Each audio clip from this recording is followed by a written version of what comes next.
First and foremost, I want to thank God for his guidance and grace every step of the way. Matt Van Epps will be heading to Washington. The people of Middle Tennessee stand with President Donald J. Trump.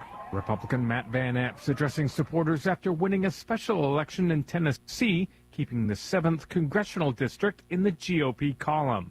A military veteran and former State General Services Commissioner from Nashville, Van Epps defeated Democratic State Representative Afton Bain. Correspondent Ben Thomas says Van Epps did have President Trump's endorsement. A high-level advisor to Russian President Putin describes talks between Russia and the U.S. on ending the war in Ukraine as constructive, but no breakthrough. Putin met late Tuesday in Moscow with U.S. President Donald Trump's envoy Steve Witkoff and son-in-law Jared Kushner. The Russian and American sides agreed not to disclose the substance of the talks, but Yuri Ushakov, a senior advisor to Putin, spoke briefly to reporters. Some of the wording that was proposed to us doesn't suit us, so the work will continue. The meeting was another step in a renewed U.S. push to broker a peace deal that has been out of reach since Trump's return to office in January. I'm Nayan Kim. Secretary of War Hegseth is vowing to press ahead with strikes on suspected U.S.-bound drug-running boats in the Caribbean and the Atlantic. Hegseth says narco-terrorists deserve to be sent to the bottom of the ocean because they've been poisoning the American people. The second strike on one vessel has outraged Democrats. They've been tossing around the term war crime. Wall Street's head of this morning's opening bell. The Dow futures 89 points higher. NASDAQ futures are up 50 points. More on these stories at townhall.com. The following is not an actor, but a real-life story from Trinity Debt Management. My debt problem started probably about 2016. I needed my life to change financially. I called Trinity, and I ended up joining based on high credit card bills and high interest rate. And my counselor at Trinity has been great, and Trinity has been helping me to get on the right path of paying off these credit card bills, bringing down the interest rate. They have consolidated my bills into one low monthly payment. And now I am finally getting out of credit card debt. So I just want to say thank you, Trinity, for showing me a better and greater path. If you're in debt and you need help, call Trinity at 1-800-990-6976. My name is Sharon, and soon I will be debt-free for keeps. 1-800-990-6976. A bill to regulate college athletics is gaining key supporters on Capitol Hill. The White House and U.S. Olympic and Paralympic Committee have each lent support for a bill designed to regulate college sports that has been criticized by opponents as a giveaway to the NCAA and its most powerful schools. The House is expected to vote on the SCORE Act later this week. The NCAA-backed legislation has broad support from Republicans, but is widely disliked by Democrats, who would need to provide at least 7 votes to pass it in the Senate. I'm Gethin Coolbaugh. The owners of Camp Mystic in Texas have announced new safety upgrades following a tragic July 4th flood that killed 25 campers and 2 counselors. The all-girls summer camp plans to exceed new safety laws passed after the disaster, which claimed at least 136 lives. News and analysis, townhall.com. Serena Williams has tossed cold water on the idea that she might be preparing a return to tennis. Williams wrote on social media Tuesday that she is not coming back after a spokesman for the International Tennis Integrity Agency said the 23-time Grand Slam champion had registered with the sport's drug testing body. That is the first step that would be required by a player seeking to come out of retirement. The 44-year-old Williams has not competed since the 2022 U.S. Open. Bob Agnew reporting. Costco is not waiting to see whether the Supreme Court strikes down President Trump's most sweeping import taxes. The retailer is already going to court demanding refunds on the tariffs it has paid. The Court of Trade and the U.S. Court of Appeals for the Federal Circuit in D.C. ruled earlier this year that the biggest and boldest import taxes are illegal, and the case is now before the Supreme Court. More on these stories, townhall.com.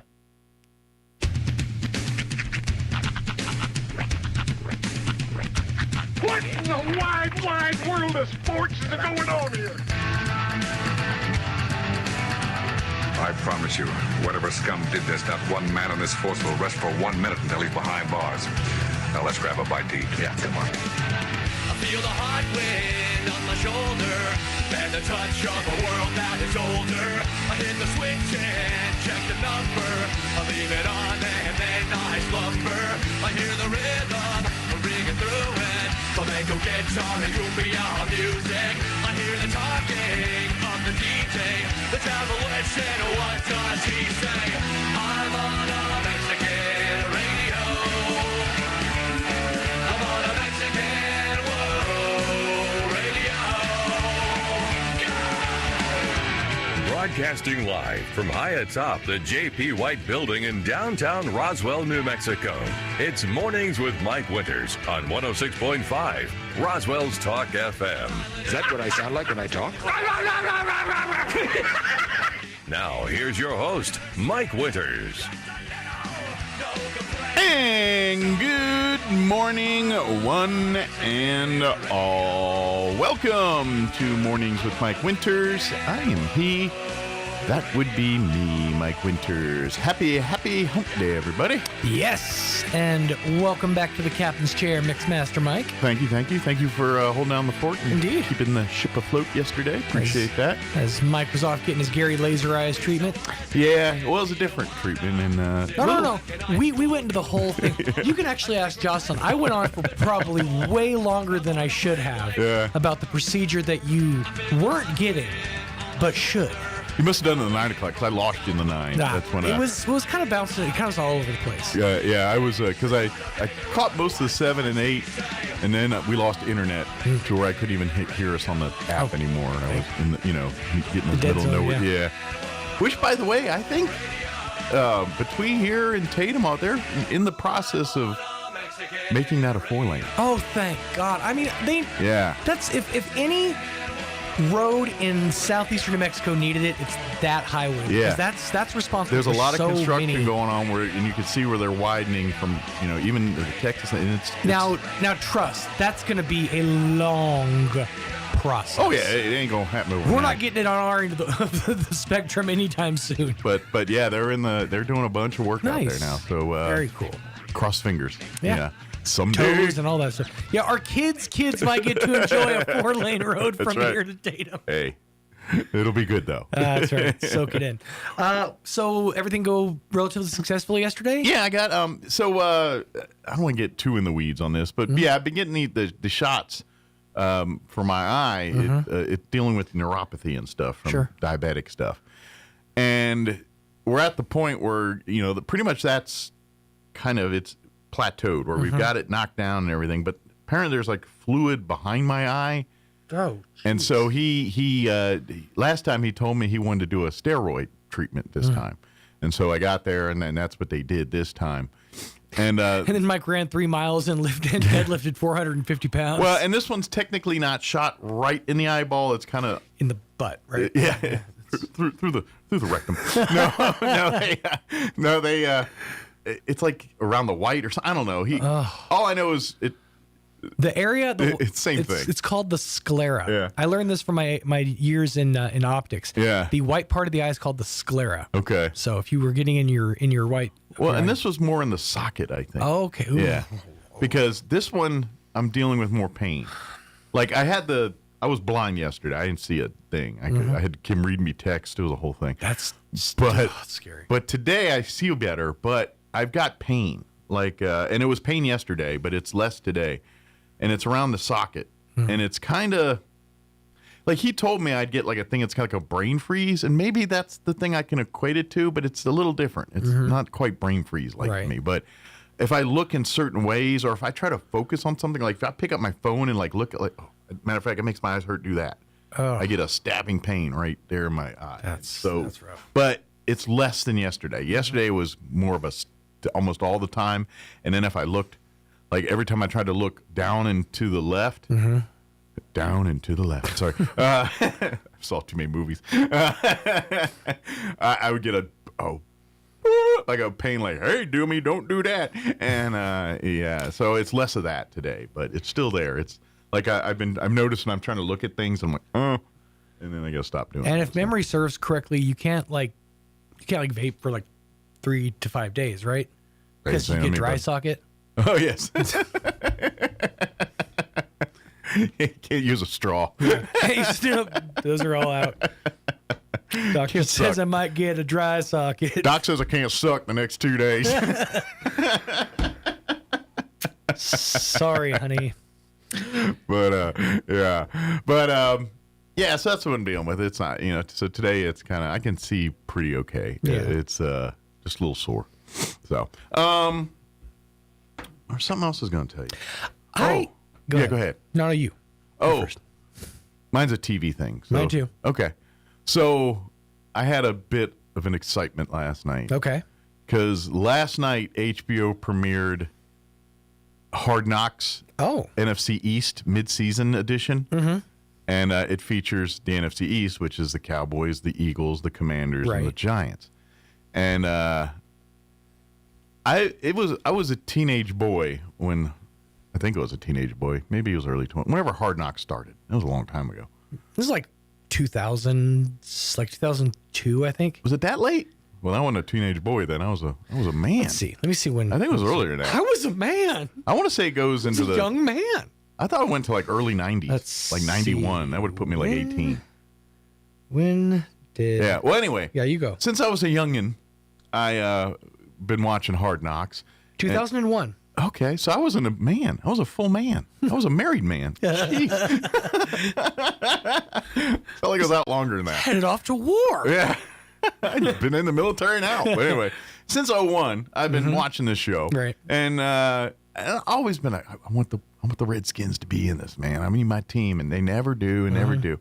And now they're finally on the show. Now, granted, they have to share with 3 other teams, right. so I'm a little salty about that. And one of them's the Cowboys. But and the other one's the Eagles. But I get to see them on Hard Knocks, and that makes me so I watched the first episode. I didn't even wait till on demand. I watched it when it came on the TV, on the live TV. Wow. And I watched it, and commitment. I loved it, man. It was enough Redskin stuff for me. Yeah, obviously. I'd imagine it's going to be hard because it's going to scratch the itch, but not enough. Yeah. Because they were doing so many different teams. Yeah, they really cover 4 games in an hour with all the other, and they set the table. So there wasn't as much Redskin stuff in there as I hope, but they did do a little cool thing where our quarterbacks coach recently just got hired as head coach of Stanford. And they did the announcement and send off on the team thing. They kind of, hey, one of our own stepping up, and they did it all on Hard Knocks there and cheered them out and everything. It was kind of cool. But so I'm excited. And I watched it last night like a giddy schoolboy, and I'll be watching it again tonight. Well, next week. And that's the beauty of it. This is the start of the season. I know they haven't gone in any specific direction with the Commanders yet, but this is the chance for the stories to bloom, and the teams that actually have the bigger stories are going to get more screen time. So. Well, Cowboys picked a great time to start winning football games because they're going to get a lot of love on this. And they did last night. I was making that comment. I was like, how come the Cowboys decided to not suck this season? Of course, the Eagles are on a 2-game losing streak, which means they are. Put it this way: Philly being Philly in that show. Mm-hmm. I'd imagine. This is what you want to know why Philly. We think you're the most toilet fans of this. Watch you on that show. On that show that's on right now. Yeah, yeah, Philly fans are just they are wet garbage for the most part. They're toilet people. I'm sure there's a few good ones, and I'm sure they're bringing some good people. I think they're just bitter because they're from Philly. But even though, if you're not from Philly, why are you rooting for Philly? Right. For the love of God, why? Yeah. There's so many other green teams. If you're choosing the jersey color, there's better teams out there. Well, in football, it's green. I don't know. Jets, nah. Maybe you can make it. No, Seahawks aren't really green. That's the thing, though. And this is maybe a more recent thing, but they've sort of latched on to the little glint of lime green in the Seahawks' eye, and they've gone full bore into that's one of our colors. Yeah. So, you could go with the lime green. Yeah, I'd root for Seattle over I'd root for the Jets. But it's a bold statement, Cotton. Let's see if it pays off. My TV thing, I don't know how I didn't know this existed, first of all.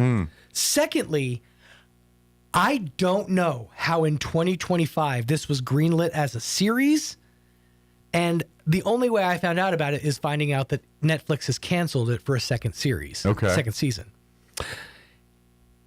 Of all of the shows from the 1970s that deserve not just a reboot, but an animated reboot, which would you say is the least likely? TV series of the 70s.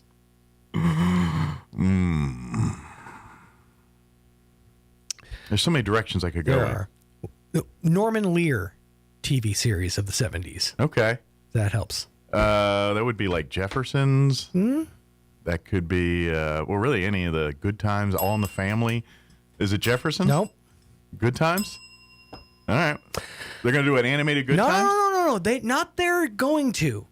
They did. And I have no idea how neither one of us have talked about this. I didn't know this existed. But Netflix did a full-blown 10-episode season of an animated reboot of the show Good Times.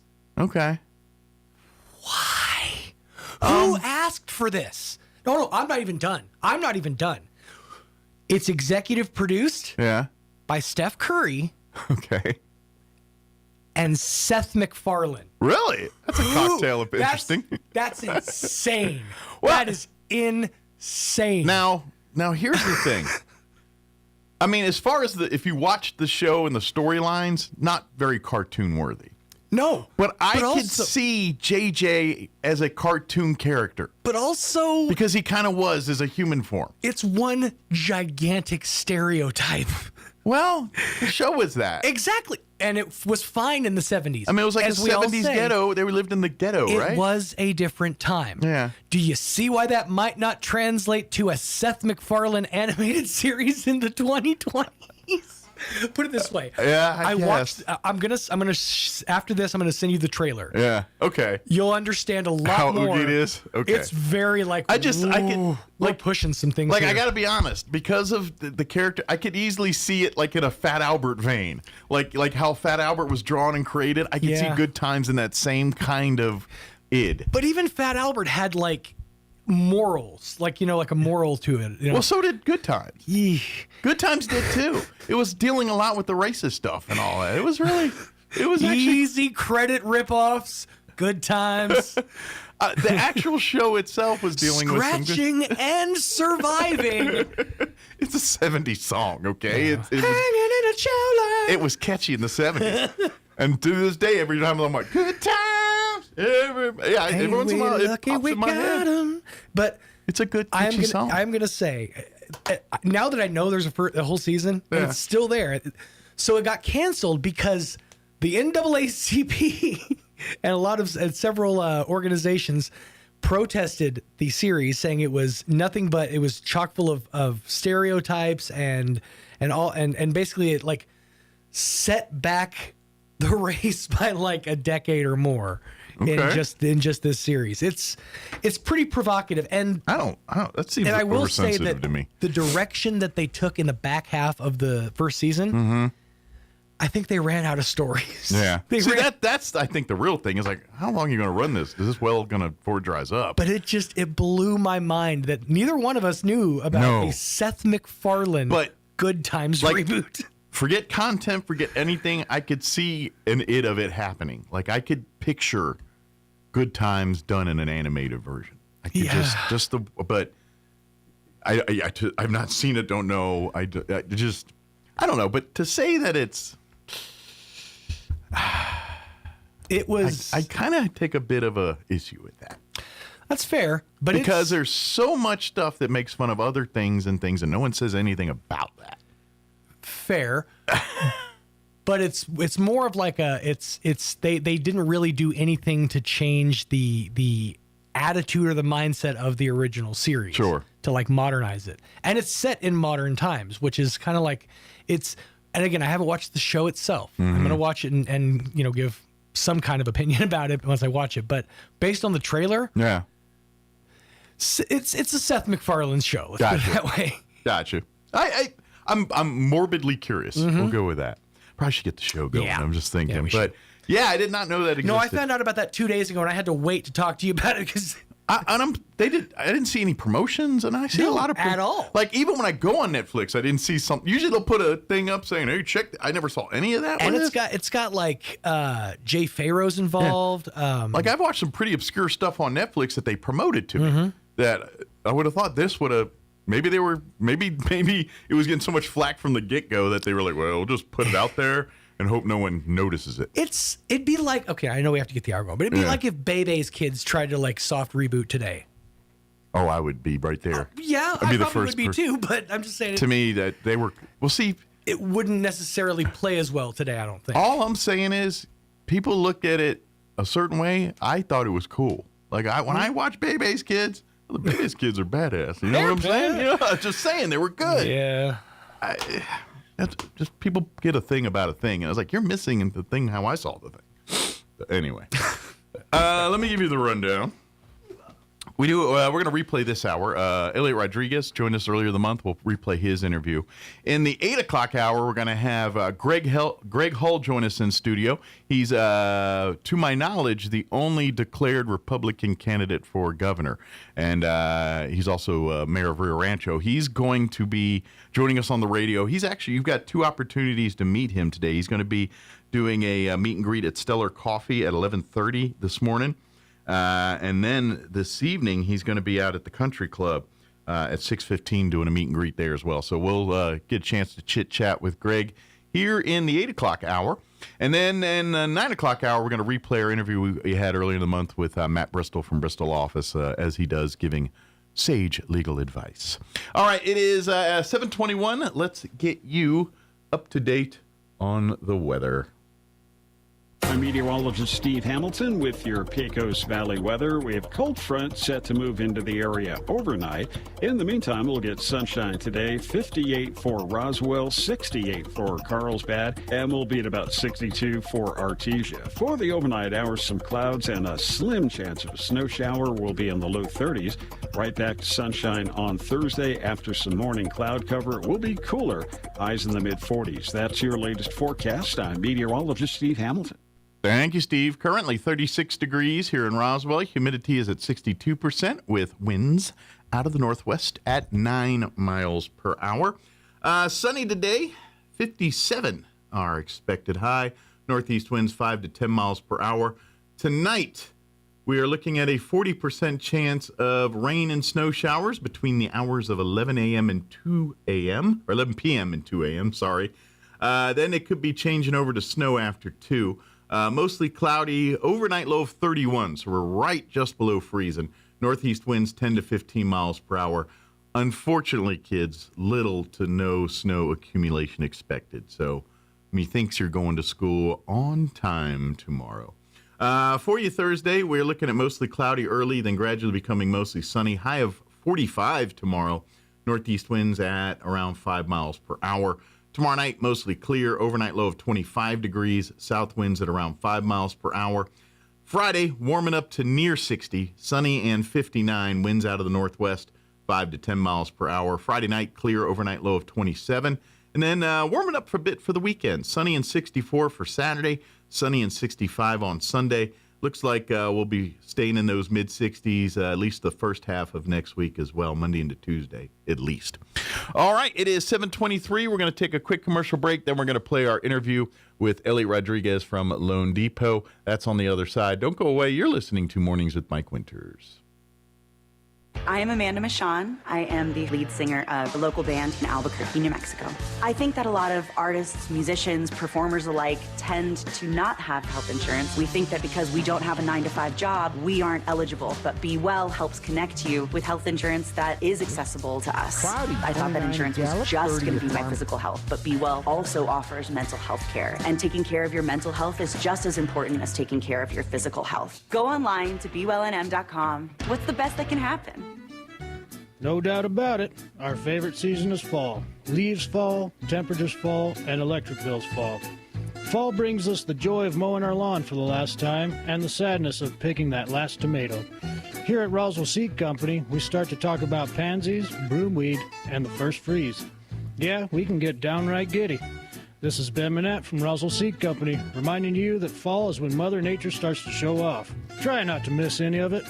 At Martine's Capital Cafe, come in and enjoy a delicious variety for breakfast, lunch, or dinner. Try our burritos, huevos rancheros, asado, chorizo, sausage, flautas, fajitas, chili rellenos, quesadillas, enchiladas, sopapillas, and don't forget their award-winning green chili cheeseburger and so much more. Everything is prepared with the finest and freshest ingredients. Martine's Capital Cafe. Quality, value, tradition, and the most delicious New Mexican food since 1989. Open Monday through Saturday from 6 to 8:30 p.m. at 110 West 4th Street in Roswell. When managing a chronic illness, access to the right treatments makes all the difference. Artesia General Hospital's Infusion Center provides IV therapy and biologic treatments, so you don't have to travel far for care. Expert infusion therapy right here in Artesia.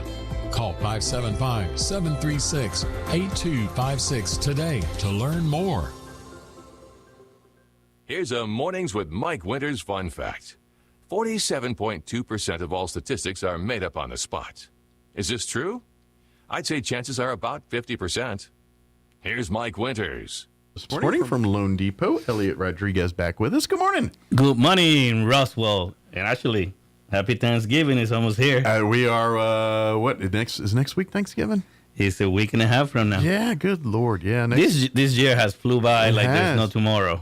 Yeah, I know the kids and everybody, because they'll be off next week, so they're counting the days this week. They're like, yeah, there comes the holidays again. It's like, you almost wanted to say, you just got a break. That's right.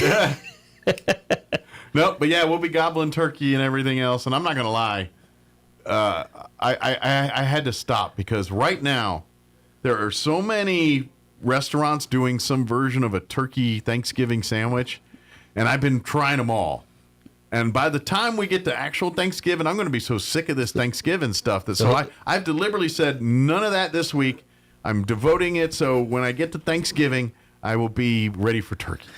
Not to be unfair, but who's winning already? Yeah, so because like all the sandwich joints, from Subway to Firehouse to Arby's, everyone's got like a Thanksgiving sandwich. Who'd you like the best so far?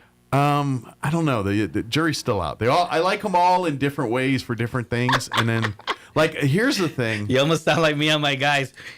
I hire him for that skill in particular. Well, for instance, Arby's has got a fried turkey sandwich.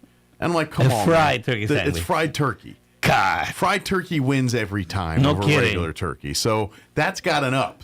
But if you get the Firehouse or I like the cranberry situation going. So it's but if you put elements of that one on this one, but Arby's trumps everyone with the fried turkey because it's fried turkey.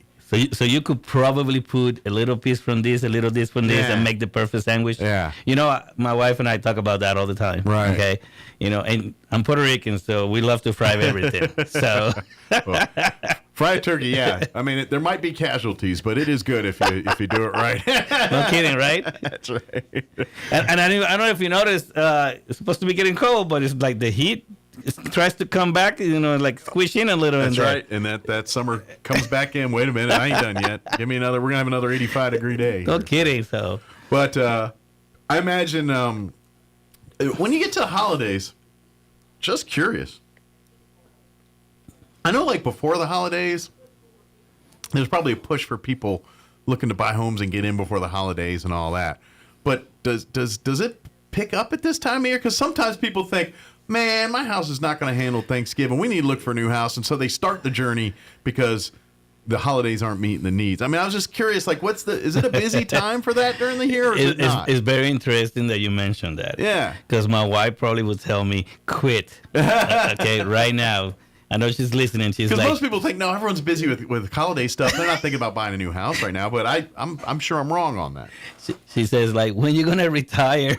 Let me tell you something. I just want to say I'm blessed, and I thank God for that because I try to take care of my customers. Sure. And deliver a service that nobody else can do. Okay? Sure. And I mean that from the bottom of my heart. My wife knows this, and she loves it, but she hates it at the same time. Right. Okay. And since even before COVID, I've been very consistent when it comes to producing and getting people in their homes and everything, and it just keeps increasing. It has not diminished at all. Right. If anything, it's just growing and growing, I mean, my team is actually a team of, I got 6 people on my team under me now. So we went from 4 to 6. You got like a whole division and there now. I'm trying to freaking continue growing because we're going to have to. And hopefully, the guys can, keep up with everything that we're doing. Right. But to answer to your question, all these years, even when it comes down to Christmas, in the holidays, Thanksgiving, it's like, for me, it hasn't been a point that it slows down. I see a lot of people slow down. I see it. Okay. But that doesn't happen to me for some crazy reason. I mean, and I know God has been good to me. That's all it is. I put my foot forward and do what I need to do for my customers, and I think people are getting the message. It's like that's the place to go. And if God permit, next year is going to be even better than this year, but in a different way, in a better way as well. So, but no, I mean, I'm seeing like a spike on the market as far as like what's happening. Right. Everybody's a little maybe into the holidays and seeing what's happening in the market and thinking, oh, the rates are dropping. They are getting better. They haven't truly 100% drop. Sure. Okay. It's costing a little less, to get the interest rate that you want. I imagine, cost of living is higher right now. I mean, grocery stores and things. So I imagine that makes people apprehensive too sometimes on pulling the trigger. But it's very interesting because it's not that I'm slowing down. If anything, I'm about to like call 911, send the fire department here because everything is on fire. Absolutely. Well, and this goes back to the thing you say all the time. If you need a house, you need a house. Whatever the state of the market of the world is at the moment, that is not relevant here. It's just not. If you need a house, you need the house. And correct. Sure, it'd be nice if the time you need a house is the time when all the interest rates are rock bottom and all of that. But if you're going to wait for that, you're going to be sitting on the sidelines more than you're, paying someone else's mortgage, basically. And you know what? Like you always say, if you have the ish, if you're living somewhere, if you're living with relatives, if you're renting or whatever, and it's time to go and get a house, don't hesitate. Don't be afraid of it. Yeah. At least get ready. One thing that I would suggest to everybody out there, okay, listen to your real estate agents. I mean, you should be talking to your lender first, okay? If you're lucky and you have a real estate agent to begin with, that's awesome because they can guide you somewhat. Sure. But you should be talking to your lender to get pre-approved. Absolutely. Then the next step, folks, and this is a big deal to me, okay, because lately it's been like molasses. Like everybody wants this, but everybody wants to move slow. Sure. If your lender asks you for the list of items that you need to buy a house, you should be putting those things together forward right away. Absolutely. Don't wait until you're on the contract because now your lender is waiting for you to give stuff so you can move forward with the process. Absolutely. And that's becoming a really big problem because I guess everybody's being a little complacent, okay? And I get it. Everybody's busy, sure. Okay? Life happens. And life happens, and there's a lot of things happening. People have kids in games, football and all this and all kinds of nonsense. I get it.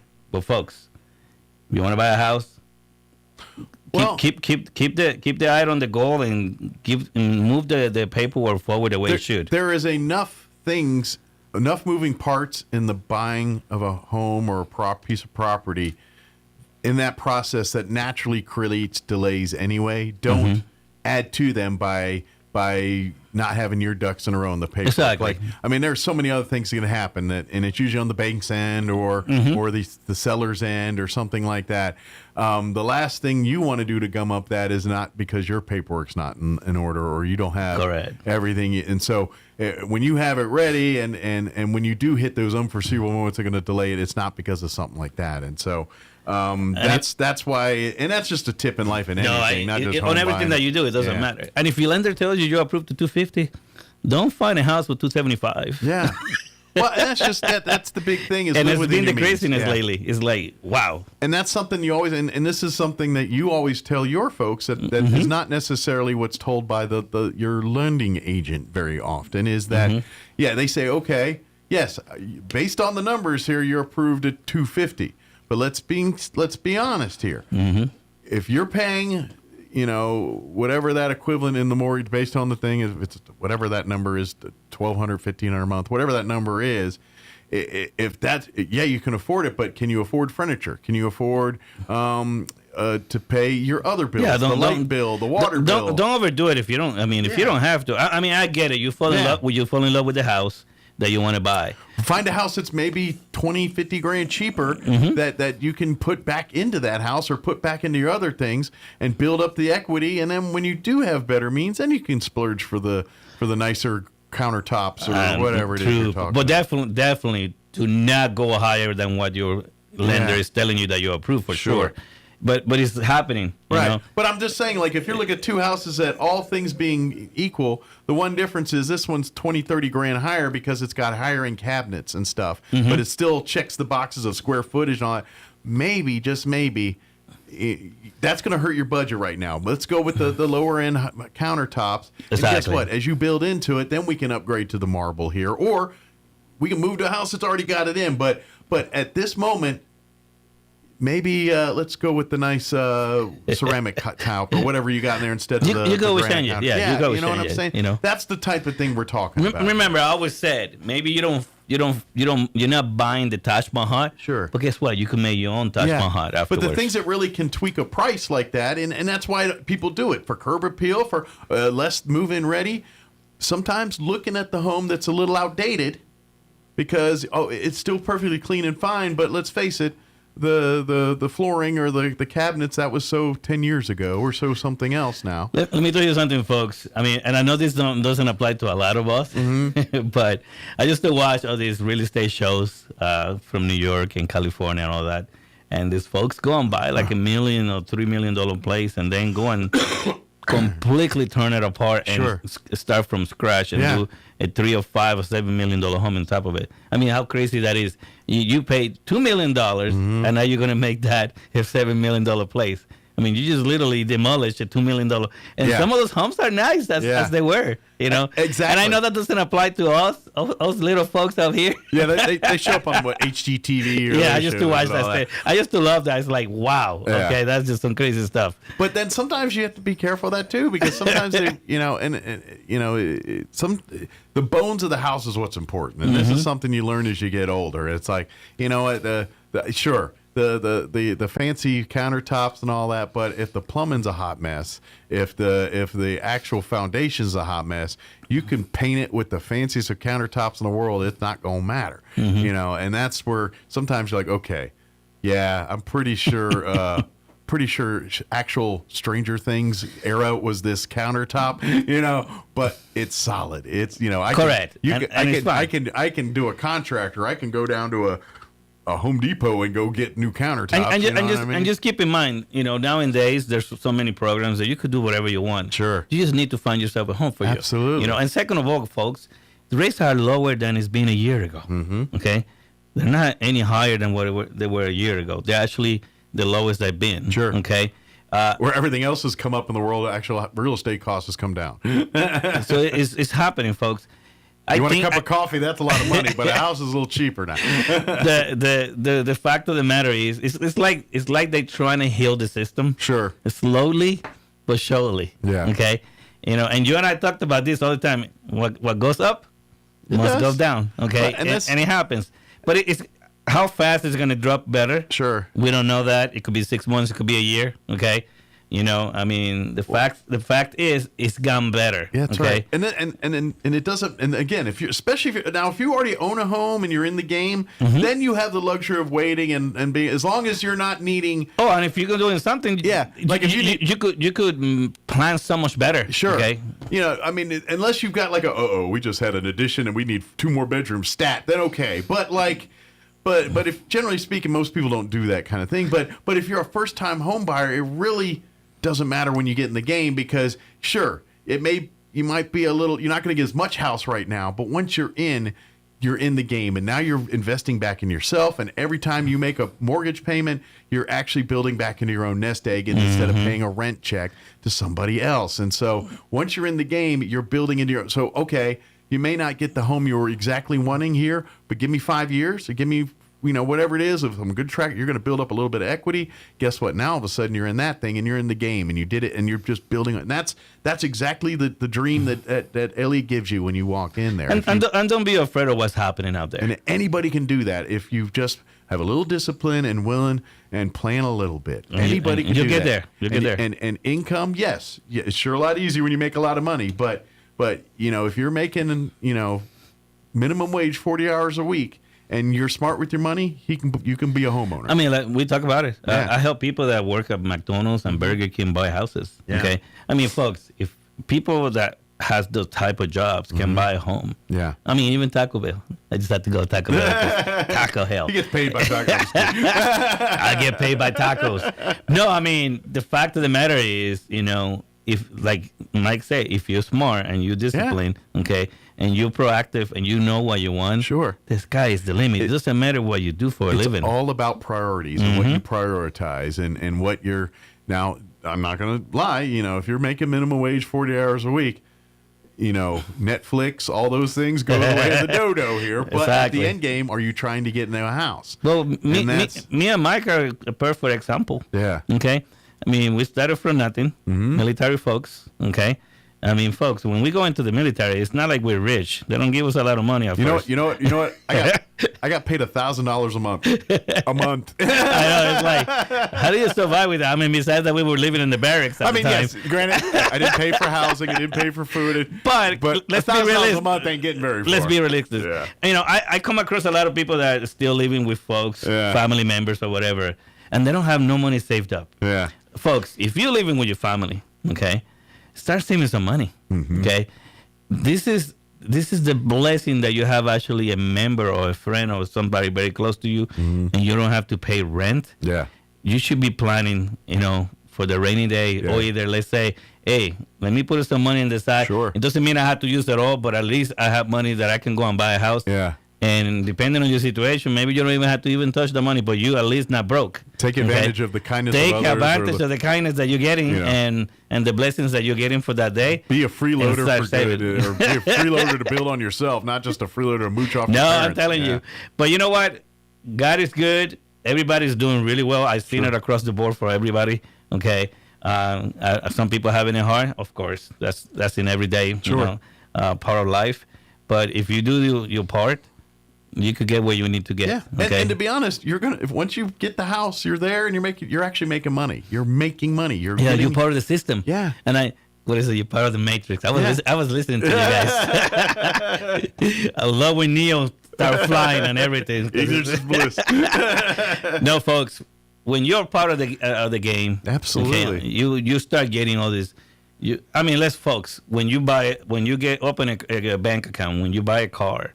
When you open your first credit card, you start getting a bunch of stuff in the mail. Why? Because now you're part of the system. Sure. Okay.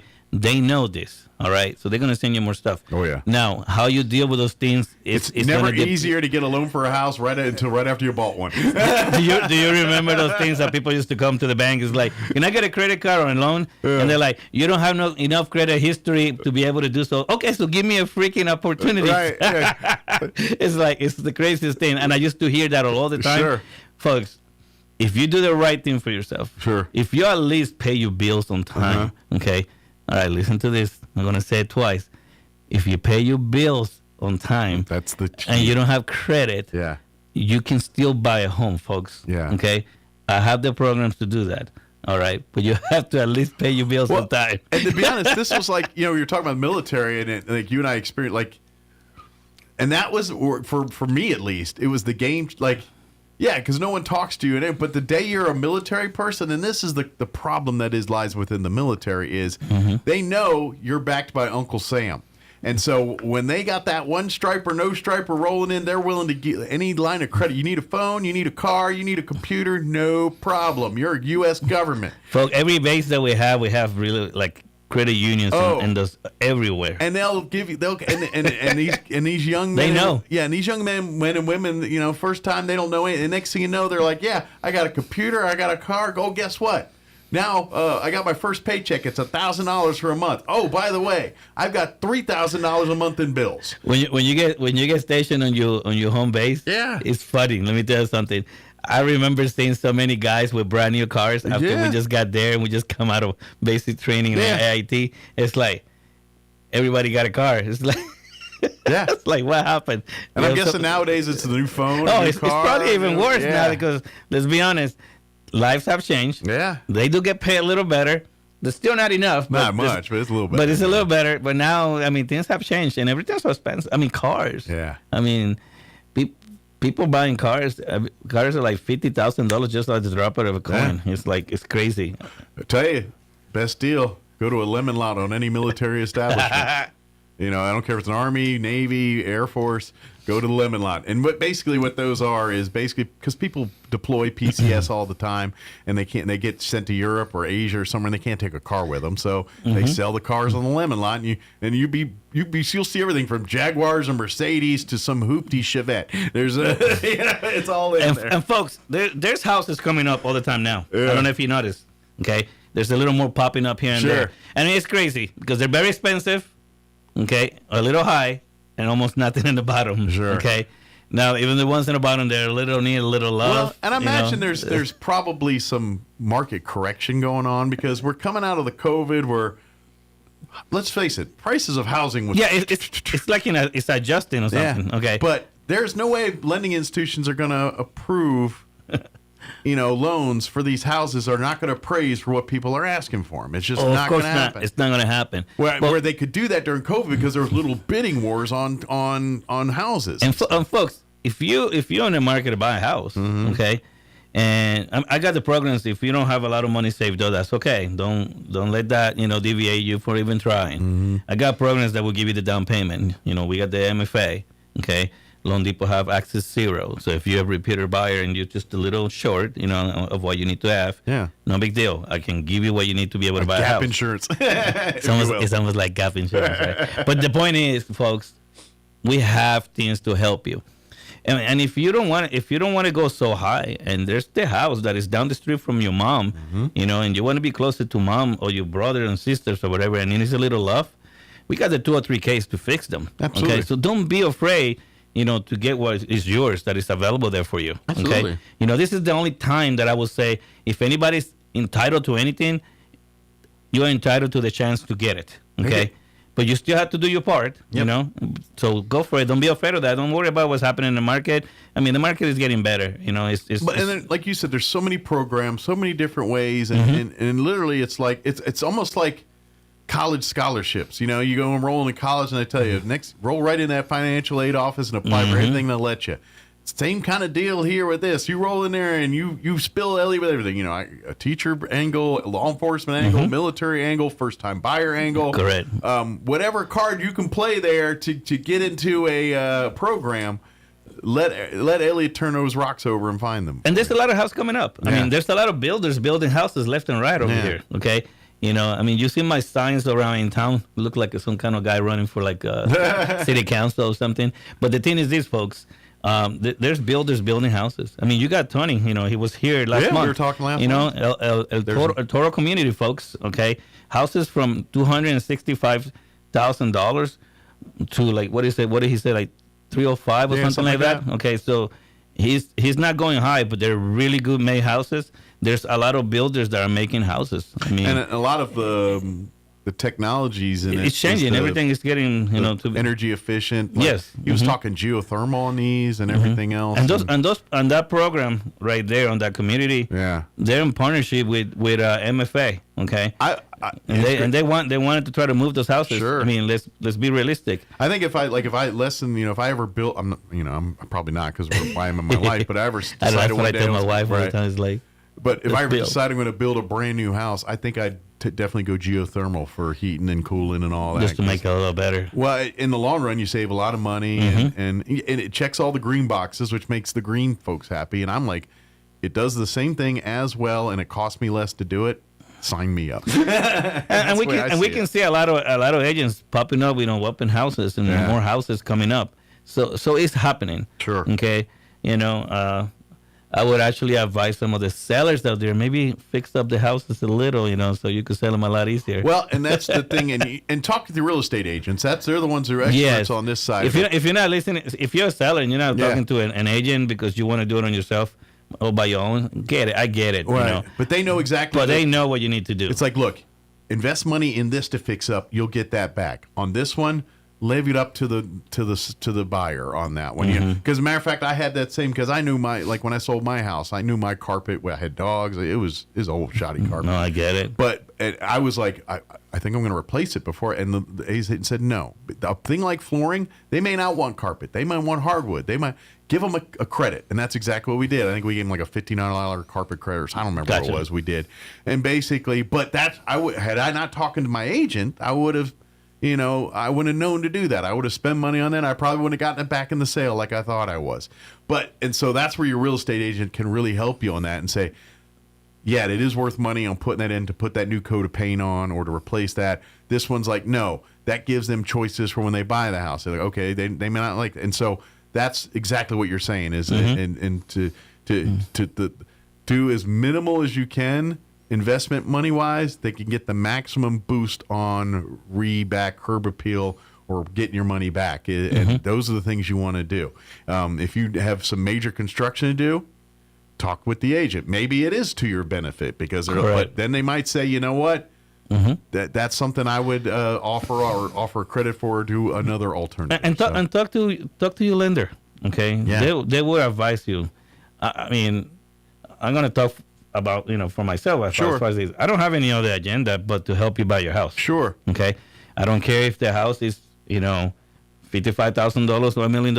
I'm going to help you and take care of it just the same, like if you're buying $1 million every time. Sure. You have to also do your homework and see who's going to help you. Are they going to go the extra mile? Are they going to really be there for you? Are they going to advise you? Are they going to guide you? I tried, and I want to say that I do the extra mile for my customers. Sure. Because of my own experience on my own self. Yeah. And I try to give that to everybody out there. And that's, you want the same in your real estate agent. So make sure you do your homework on that too. And and I would say, and I'm not gonna, Ellie can do what he wants to do, but Elliot's been in this business a long time. If you're at that point where you're talking and secure money, and then you said, okay, don't hesitate to ask Elliot's opinion on the type of, because he deals with a lot of agents. He can tell you the good history he has and the ones not so much with. And we're not going to do that on the radio, obviously, here. But Jake and Michael High? Yeah. Have a conversation with Elliot, when you're done, and he'll be happy to recommend some people that he's worked well with. Of course. And I have, I know them all. Yeah. I have a lot of good partners, so, and folks, sometimes you may think that the agent don't have your interest in hand. That might be a possibility, but they're there to help you buy a house just the same. Absolutely. Well, and the good ones have the same philosophy you do. They're not selling you this house. They're selling your family the next generation. I've seen some house. agents go the extra mile that is amazing. Yeah. Okay. I've seen the other side of the quarter too. But at the end of the day, I just go with the ones that actually take care of the customers and are there for you, okay? Well, and I imagine, and this is just my speculation, just because what I know, the limited things I know, the real estate industry has a lot of people that enter it. Some people come in with that goal of being real estate agents. Others are trying to look at an opportunity to make a lot of money, but not with minimum schooling, with minimum... Gotcha. You know what I'm saying? Yeah. Like, at the end of the day, yes, you have to get your realtor's license, and there's a series of classes, but it's not a 4-year college degree. And if you hustle, you can pull 6 figures very easily in the real estate, if you were a hustler. So as far as investment versus the squeeze, real estate is one of those. So you got to weed out a lot of people that are thinking. And if you think about it, they're going to make a fast buck in real estate. Let's talk basis. You have a lender, a real estate agent. Yeah. They're supposed to be in a partnership. There's no other goal to get that individual in their home. Because at the end of the day, everyone's not getting what they want unless you work together. Exactly. And they're not getting their commission check. You're certainly not getting yours, and the people aren't getting their home they want. So throughout the years, I deal with a lot of good and bad. Yeah. So I deal. It's very interesting. Sure. The one thing that I can tell you, okay, if the customer is complaining about something, is the only person that should be complaining about anything. Okay. Because in the end of the day, if any agent, and I this is a message to everybody, good and bad out there, if any agent think I'm not trying to close this on time, I don't know what you're eating, drinking, or smoking in the morning, because I don't have any other agenda but to help you finish, to the end and make it happen. Your happy day is the day you're signing paperwork. Exactly. Yeah, that they signing all the paperwork. Yeah. If the borrower is happy, okay, we should work together to make sure that happiness stays through the whole entire process. The one is the picture where they're holding the big key in front of the house and all that. Yeah. And my key is very big. I might be short, but my key is a big key. No, I mean, I had a guy who's like, is this my key for my house? This is it. This better be a big house. Just like that big check you went into there, go cash it. So. No, but folks, we are there to take care of you. Absolutely. If you're looking for a place to go and to be really, truly taken care of, like I always say it, come on by. Loan Depot, okay? Your lender of choice is where, dreams come true, all right? Absolutely. And this is what we do, all right? This is what we deliver, okay?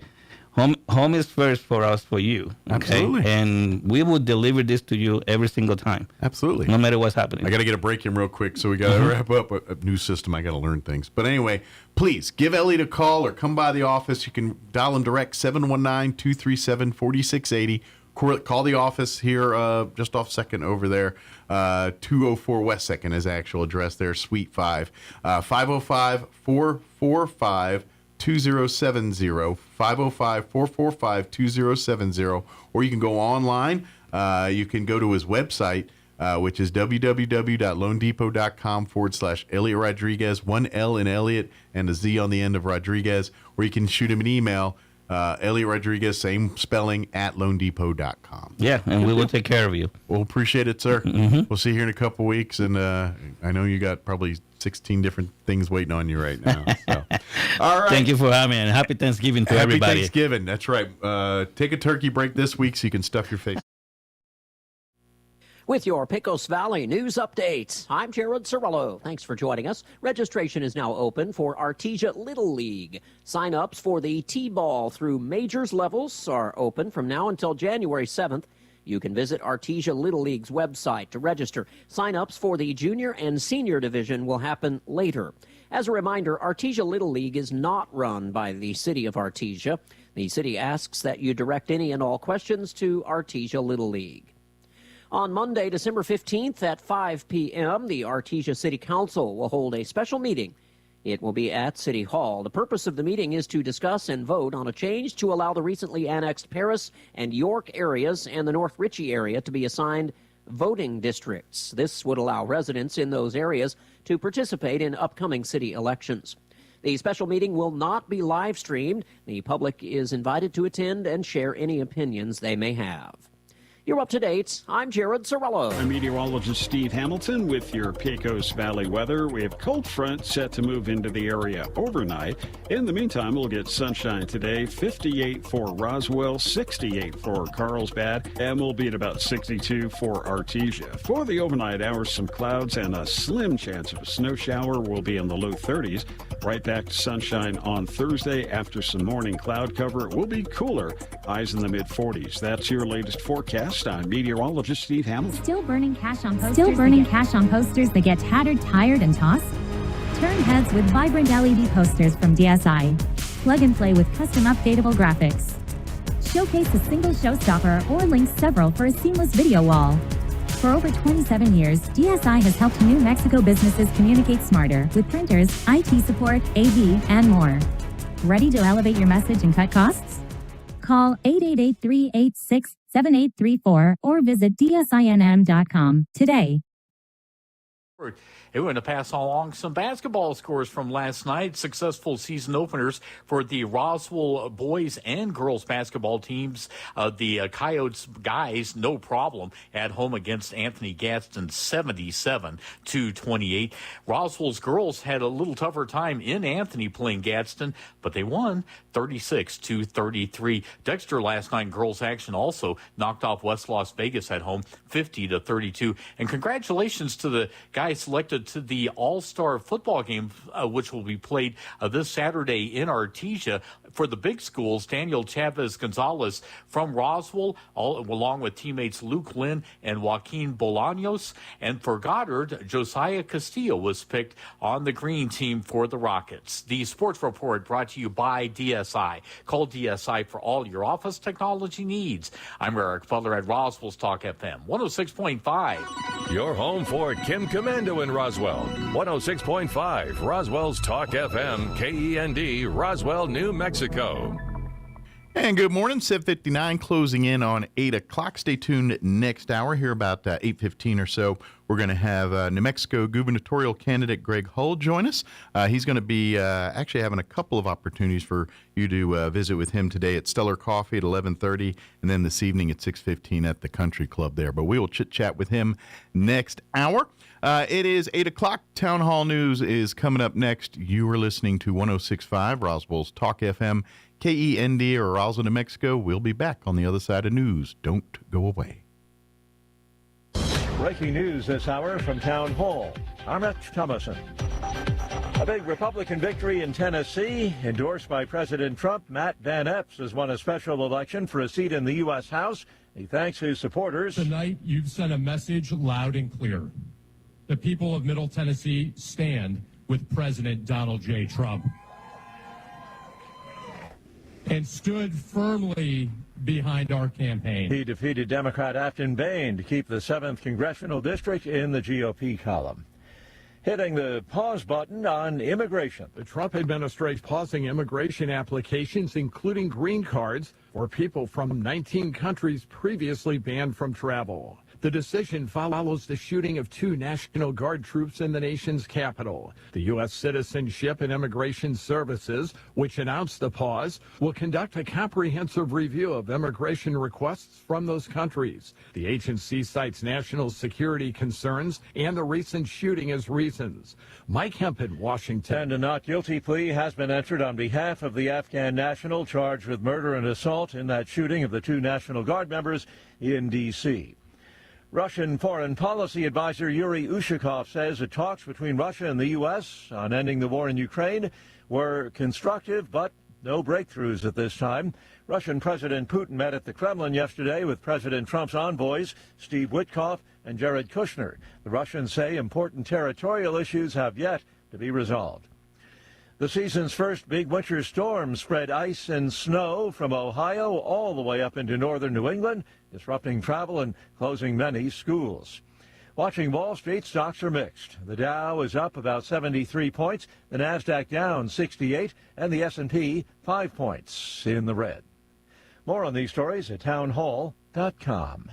Here's an important message from the Diabetes Solution Center. Do you like pricking your fingers to test your blood sugar levels? No one does, but it's important to maintain your health. And now, by wearing a small remote device called a continuous glucose monitor, or CGM, you don't need to prick your fingers anymore. It's easy to use and helps you make more accurate diabetes treatment decisions. If you are testing your blood sugar 3 or more times daily, injecting insulin, or using an insulin pump, call the Diabetes Solution Center right now. And if you have Medicare or most major insurance coverage, you may be able to get a new CGM at little to no out-of-pocket cost. Shipping is free, and we'll even bill your insurance company for you. If you are testing your blood sugar 3 or more times daily, injecting insulin, or using an insulin pump, call the Diabetes Solution Center right now to learn how to end the painful finger sticks and get your own continuous glucose monitor, or CGM, at little to no out-of-pocket cost.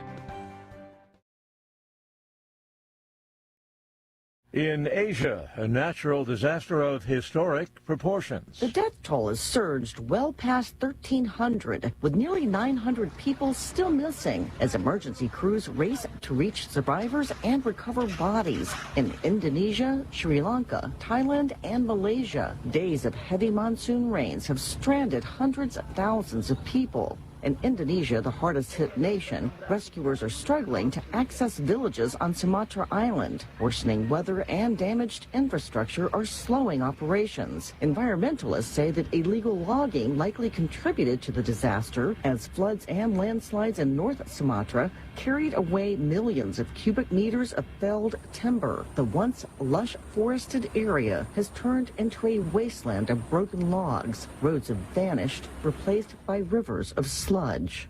I'm Lisa Dwyer. News and analysis at townhall.com.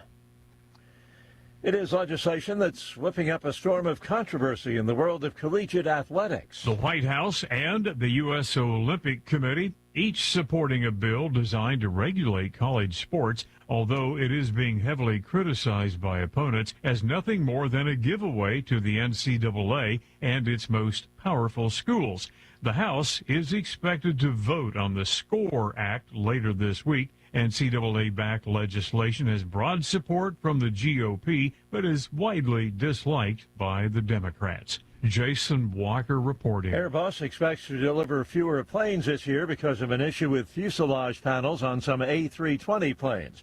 The aerospace company says it's targeting around 790 commercial aircraft deliveries in 2025. The projection is down from the previous target of roughly 820 aircraft. More on these stories, townhall.com.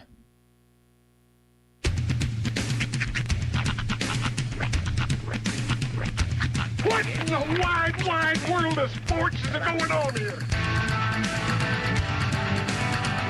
I promise you, whatever scum did this, not one man in this force will rest for 1 minute until he's behind bars. Now let's grab a bite to eat. Yeah, come on. I feel the hot wind on my shoulder and the touch of a world that is older. I hit the switch and check the number. I leave it on and then I slumber. I hear the rhythm ringing through it. Flamenco guitar and cumbia music. I hear the talking of the DJ. The devilish, what does he say? I'm on a Mexican radio. I'm on a Mexican radio. Broadcasting live from high atop the J.P. White Building in downtown Roswell, New Mexico. It's Mornings with Mike Winters on 106.5 Roswell's Talk FM. Is that what I sound like when I talk? Now, here's your host, Mike Winters. And good morning. It is 6 minutes after 8 o'clock. Welcome to hour number 2. The Deuce. Mornings with Mike Winters, right here on 106.5 Roswell's Talk FM. Happy Wednesday, everybody. Yes, welcome to it. Hope your day is going well.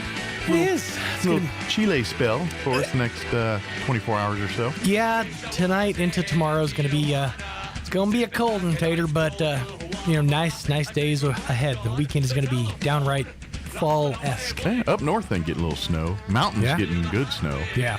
We will maybe get a dust. Yeah, we might see a flake. Yeah. At best, a dust. Mm-hmm. So, the kids, do your homework tonight. I'm pretty sure you're going to have school. Yeah, sorry. It's just everybody's going to walk around looking like the Before shot in a Head and Shoulders commercial. Right. Just a bunch of white flakes on our shoulders. That's all we got to show for it. Well, Troy Polamalu will be busy tomorrow. No flakes here. A name I haven't thought about in years. Well, you know what? He's almost, like, depending on how old you are, there are going to be people like, he's the Head and Shoulders guy. Right, he's more famous for not the, legendary, NFL player for the Steelers. But, speaking of, I don't know if you got a chance to talk about it yesterday, but, of course, it blew up on social media yesterday about Pepper's going to have to close their doors here at the end of the year. We talked about it briefly in the 7 and then again in the 9 because I was talking a little bit about just kind of some of the reactions I was seeing online. And it's I mentioned this yesterday. It's one of those almost where were you moments when something like this happens. Everybody starts sharing their memories, their stories. One of my buddies who's also in radio used to bartend there. And, a bunch of people were sharing their stories of, seeing him slinging behind the bar, saying he was the fastest bartender they ever had. Yeah. Just everybody kind of sharing their memories of the place, Yeah, it's a bummer, man, to hear that. They're a staple here in Roswell, since when they start, 1990 or whatever, I think it's 92, I think. Yeah, it was right around there in the 90s. So, of course, I've been here since 2000, 2001, right. So that's all I've ever known here, and many people, same kind of feelings for it. I know, pull back the curtain, they've always partnered, when the Historical Society, whenever we do our heritage dinners, and guess who's our our go-to meal. It's those folks every with time. peppers, and that's because Adam and Neil and Robert, they step up and they want to be a part of the community just as much as the community wanted to be a part. Them to be a part of our community. Like I'm not gonna lie. Banquets around here ain't going to be the same with no peppers. Exactly. You know what? I even mentioned it yesterday that the Red Kettle kickoff banquet that myself and Jocelyn and some friends went to, that was fully catered by Peppers. Yeah, Peppers is there's a go-to. I said we need to make this the best month they've ever had. Yeah. I want to see everybody in Roswell, patronize that business, make sure that they are. Just so happens I'll be having dinner there tonight. Nice. The Humane Society is having their Christmas board meeting dinner, and my wife's on the board, so we're going to go have dinner. It was kind of it's funny how it hit me in waves. I was driving up Virginia yesterday, I think maybe coming back from lunch, and it occurred to me, I'm like, they're the only restaurant in Roswell that does steak au poivre. Yeah, that is absolutely correct. I love steak au poivre. I'm gonna have to go back and get me 6 of them before they or learn how to close their doors. See if you can tap into the chef and see how. You know what? You know what's funny? Just I was telling you guys a week ago, 2 weeks ago. Yeah. Some of the best dang soup I think I've ever had in my life. Yeah. That was we had lunch over at Peppers, my wife and I, and they had this basically cream of potato, green chili brisket soup, and. Dang, I was like, if I only got a cup, I regretted that. I was like, I should just sack the salad and got a ginormous bowl of this. Can I just get a carafe? The salad was good, but can I just get a carafe of this? Right, just IV it into me. Yeah, hook it into my veins. No, because I don't have taste buds in my veins. And it'd be very chunky too, I'd imagine. It would be, but it's so yeah. So I get it. Those things are like, oh yeah, I'm not gonna get that no more. Yeah. This isn't gonna. Yeah, there's gonna be a lot of holes that are just in our community's life because of this. And it's going to occur, like I said, in waves. You're gonna be like, oh, there's that. Oh, but then there's of all of the holiday, like you even mentioned with the Humane Society, all the holiday parties. That big back banquet room has been a go-to for many years. Matter of fact, like I said, I got Humane Society there, and then I think it's the next week.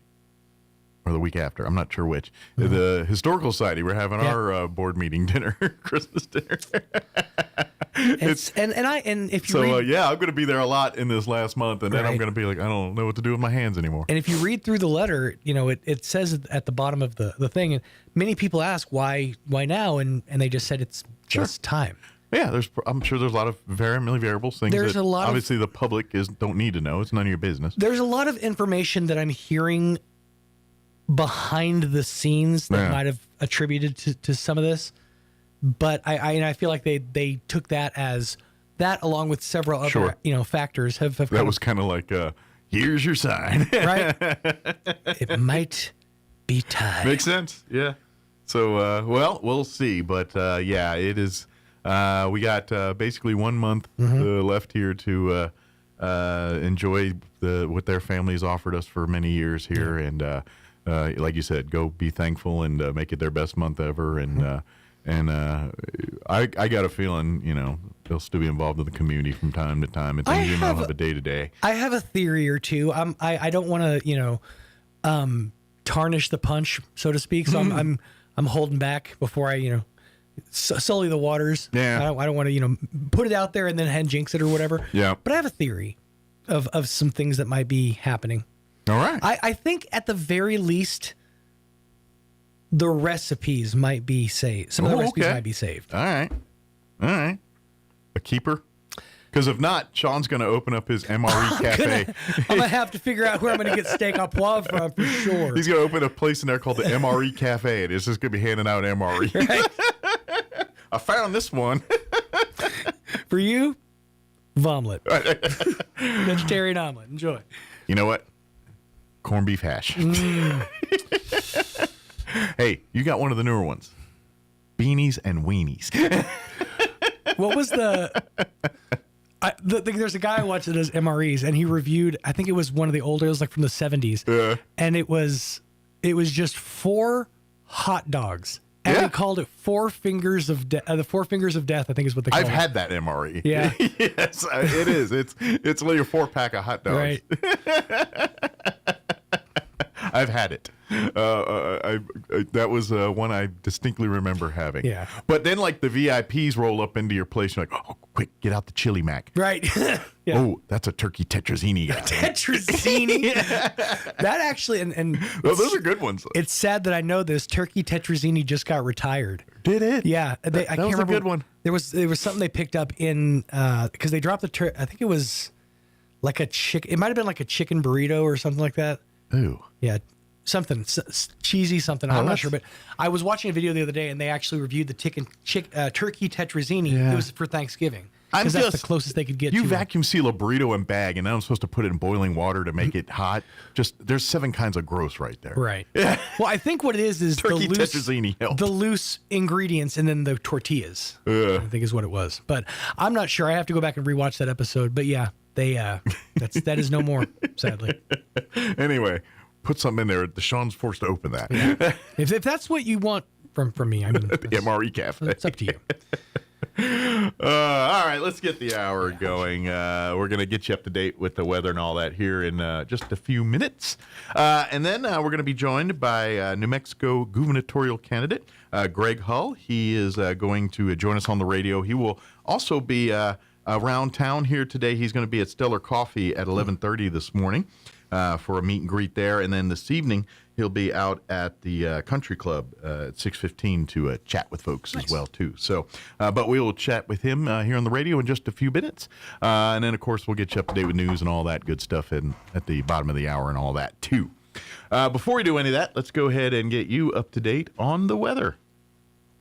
I'm meteorologist Steve Hamilton with your Pecos Valley weather. We have cold front set to move into the area overnight.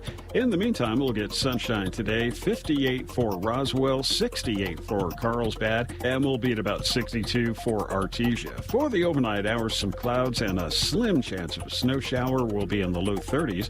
Right back to sunshine on Thursday after some morning cloud cover. It will be cooler, highs in the mid-40s. That's your latest forecast. I'm meteorologist Steve Hamilton. Thank you, Steve. Currently 41 degrees here in Roswell. Humidity is at 43%. Winds currently out of the northwest at 8 miles per hour. For today, a little cooler. Sunny, though. High of 57. Northeast winds 5 to 10 miles per hour. Tonight, we got some weather coming in. There is a 40% chance of precipitation tonight, beginning in the forms of rain between 11 and 2. Then after 2, it changing over to snow showers. Mostly cloudy. Expect an overnight low of 31. Winds will be out of the northeast 10 to 15 miles per hour. And kids, little or no snow accumulation expected. So do your homework.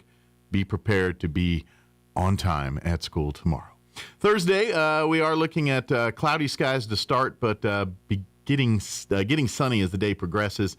Highs only expected to hit 45 tomorrow with northeast winds at around 5 miles per hour. Tomorrow night, clear, chilly, overnight low of 25, south winds at around 5 miles per hour. And then for Friday, we warm back up near 60, 59, and sunny with winds out of the west, 5 to 10. And then weekend, downright pleasant. Sunny and 64 for Saturday, sunny and 65 on Sunday, and that kind of continues in mid-60s, at least the first half of next week as well, too. All right, it is 8:17. We're going to take a quick minute and a half break, and then Greg Hull, New Mexico gubernatorial candidate, going to join us on the other side. Don't go away. You're listening to Mornings with Mike Winters. It doesn't matter if you've been naughty or nice. Everyone gets our very best price during the year-end sales event at Roswell Ford. It's the final days to trade up for less during the year-end sales event at Roswell Ford. Last chance for 0, 0, 0. That's 0% financing for 60 months, 0 down payments, and 0 payments till March 2026. Plus, if you're making payments on your current vehicle and want out early, Roswell Ford will do whatever it takes to help you escape from your trade, even if you owe thousands more than it's worth, regardless of make, miles, or condition. Worried that your credit is on the naughty list? Roswell Ford has partnered with more aggressive lenders who will push to approve your credit, even if it's less than perfect. All roads lead to huge American-made savings, 0 down, 0 APR, and 0 payments till March 2026. Get on board at Roswell Ford, 821 North Main Street in beautiful Roswell. Call 575-623-3673 or online at roswellford.com. Interest accrues from date of sale. 0 APR is 1667 per thousand financed on 2025 F-150s. Subject to lender approval. Offers not combined on select vehicles. Temperatures are falling, and Fulkerson wants to get you ready for the seasons ahead with the Right Fit membership program. For as little as $15 per month or $199 a year, you can rest assured knowing your unit is ready. With biannual HVAC maintenance, as well as reduced dispatch fees, even in the middle of the night. Plus, a 15% discount on all services provided by Fulkerson, as well as preferred scheduling. Be ready for the seasons ahead. Become a Right Fit member with Fulkerson today. Call 575-319-9984 to find out more. Fulkerson Plumbing and Heating, proudly serving Roswell and surrounding areas. Here's a Mornings with Mike Winters fun fact. The U.S. Treasury once considered producing donut-shaped coins. They instead decided to go with coin-shaped donuts. Here's Mike Winters. And good morning. It is, I just scrolled way too down. It is, there it goes, 8:15. And joining us in studio this morning is New Mexico gubernatorial candidate and mayor of Rio Rancho, Greg Hull, in studio this morning. Good morning, sir. Well, good morning, and thanks for having me. We certainly appreciate it, Mike, and it's great to be down here in Roswell. Well, we'd certainly appreciate the visit. It's always great to meet folks that are running for office here, and obviously before we kind of get off and get into tangents and everything else here, Greg will be at Stellar Coffee here at 11:30 this morning. So if any questions we didn't talk about you want to ask him, you can come and have a cup of coffee and maybe a Danish or something and chit chat with Greg here. Unfortunately, I messed up last night. You were at the Country Club, Correct. So if you go tonight, I'm sure they'll have a great meal, but no Greg Hull. No, I've got to get back. I've got meetings back in Albuquerque and Rio Rancho later today. So and I think weren't you in Artesia earlier in the week too? So speaking with folks down there. Yeah, we were in Artesia and Carlsbad yesterday and day before. So bouncing all over the southeast portion of the state. And we're going to be down here a lot more because what's happening down here in southeastern New Mexico is very important and critical to the entire state of New Mexico. Absolutely. And obviously, and to my knowledge, you're the only Republican candidate that has officially said, I'm running for governor. There's one other, but two and possibly two others that are floating around out there. I've heard people rumbling, but no one's. But so I mean, so obviously, we come on, and we all live. Southeast New Mexico is a conservative part of the state. Correct. We're all. We're not blind to that, and so like you said, coming from Rio Rancho, you got to get down here, and folks got to meet you and learn about you. Well, it is, and yes, it's a conservative portion of the state, granted, but you don't want to take that for granted, sure, right? And so, getting down here, meeting people, and really putting a face with the name, sure, and not on the radio here, but we do have a video. Well, that's true. We got a video. They get a nice shot of this dome here. Yeah. Well, I'm getting to the dome, portion of the life right here. With the thinning hair, but getting down here and putting a name with the face, sure, face with the name, sure, and meeting folks down here, because I will say this: the voting block down here is very important, especially in statewide elections, and we really saw that in the last statewide races that we didn't have a great turnout down in the southeast portion of the state. Big problem in this corner of the state is voter turnout is always low. But it's so important, Mike, because when you think about it, it really can. When you think about, well, my vote doesn't matter, or I'm just not going to vote because of this, that, or the other, for whatever your reason, or you got busy, the elections do have consequences, and down here, considering the vital importance of the industries that are down here in southeastern New Mexico, whether that's agriculture, oil and gas, some of the manufacturing, all of the various different facets of what happens down here is so important to the state's economy. A lot of what happens in the state gets funded by oil and gas. Correct. And correct. What we produce here, up to 50% of the state's annual budget. I mean, just in 2024, I think it generated $13 billion for the state.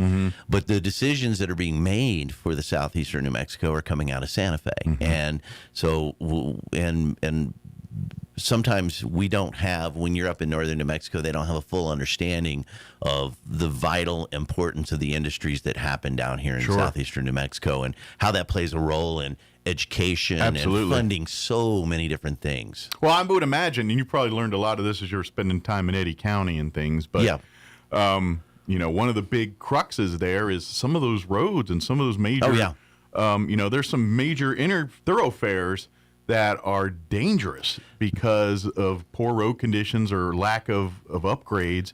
And that's something I'm sure you've heard that, hey, we're sending a lot of money up. You got to send it back down here to keep these roads going. I've not only heard it, I've gone out and driven the roads, because you want to have a firsthand understanding. What you're going to find out about me, Mike, is the last 11 and a half years, let's give people a little bit of my history.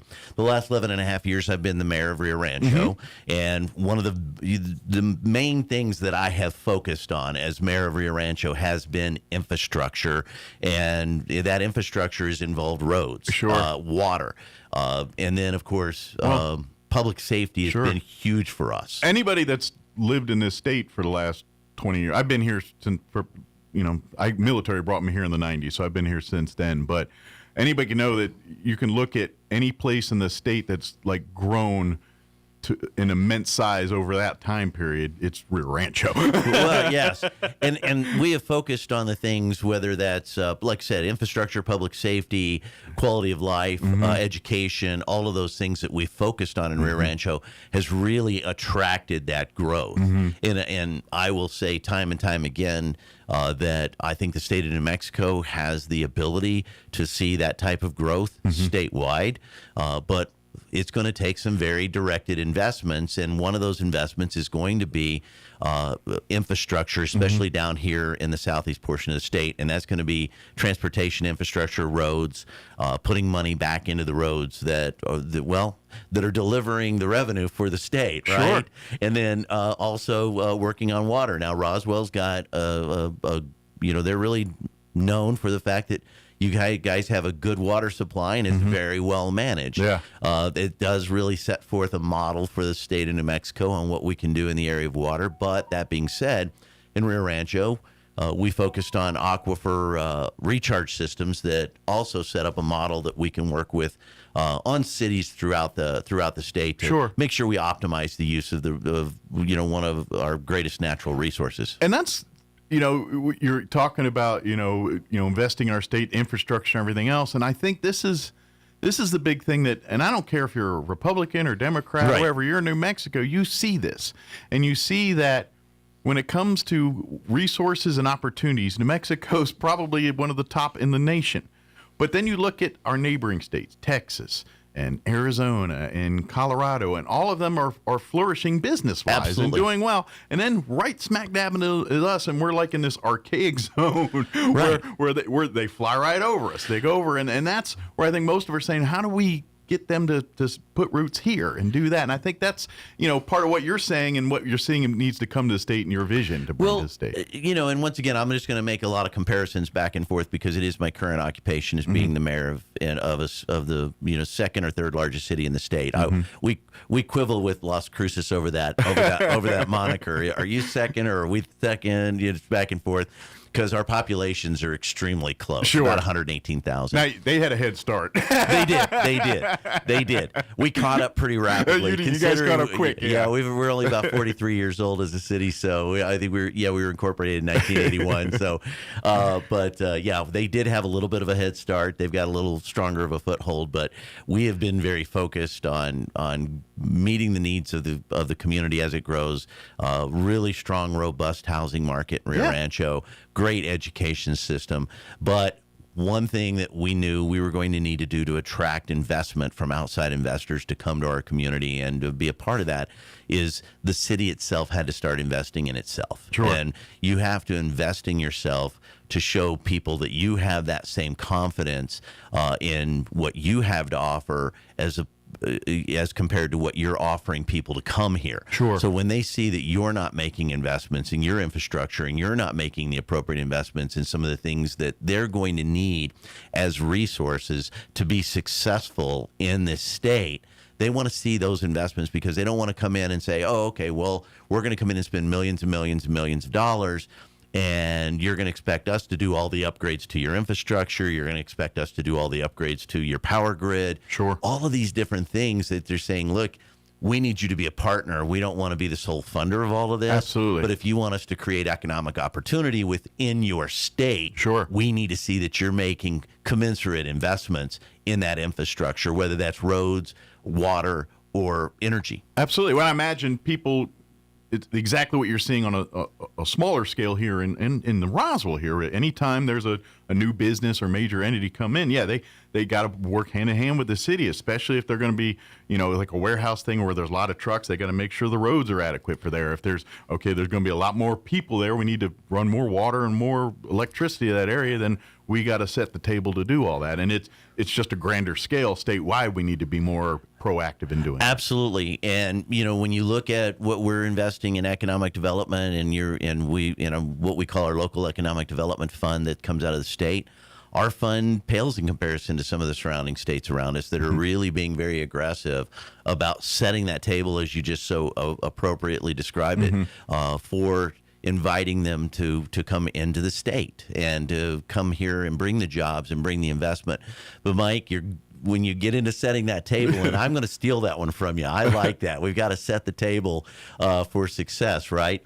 When we get into that, there's just several things that we need to get back to a core functional, just that core focus of what we need to do to really establish the building blocks or put the building blocks back in place.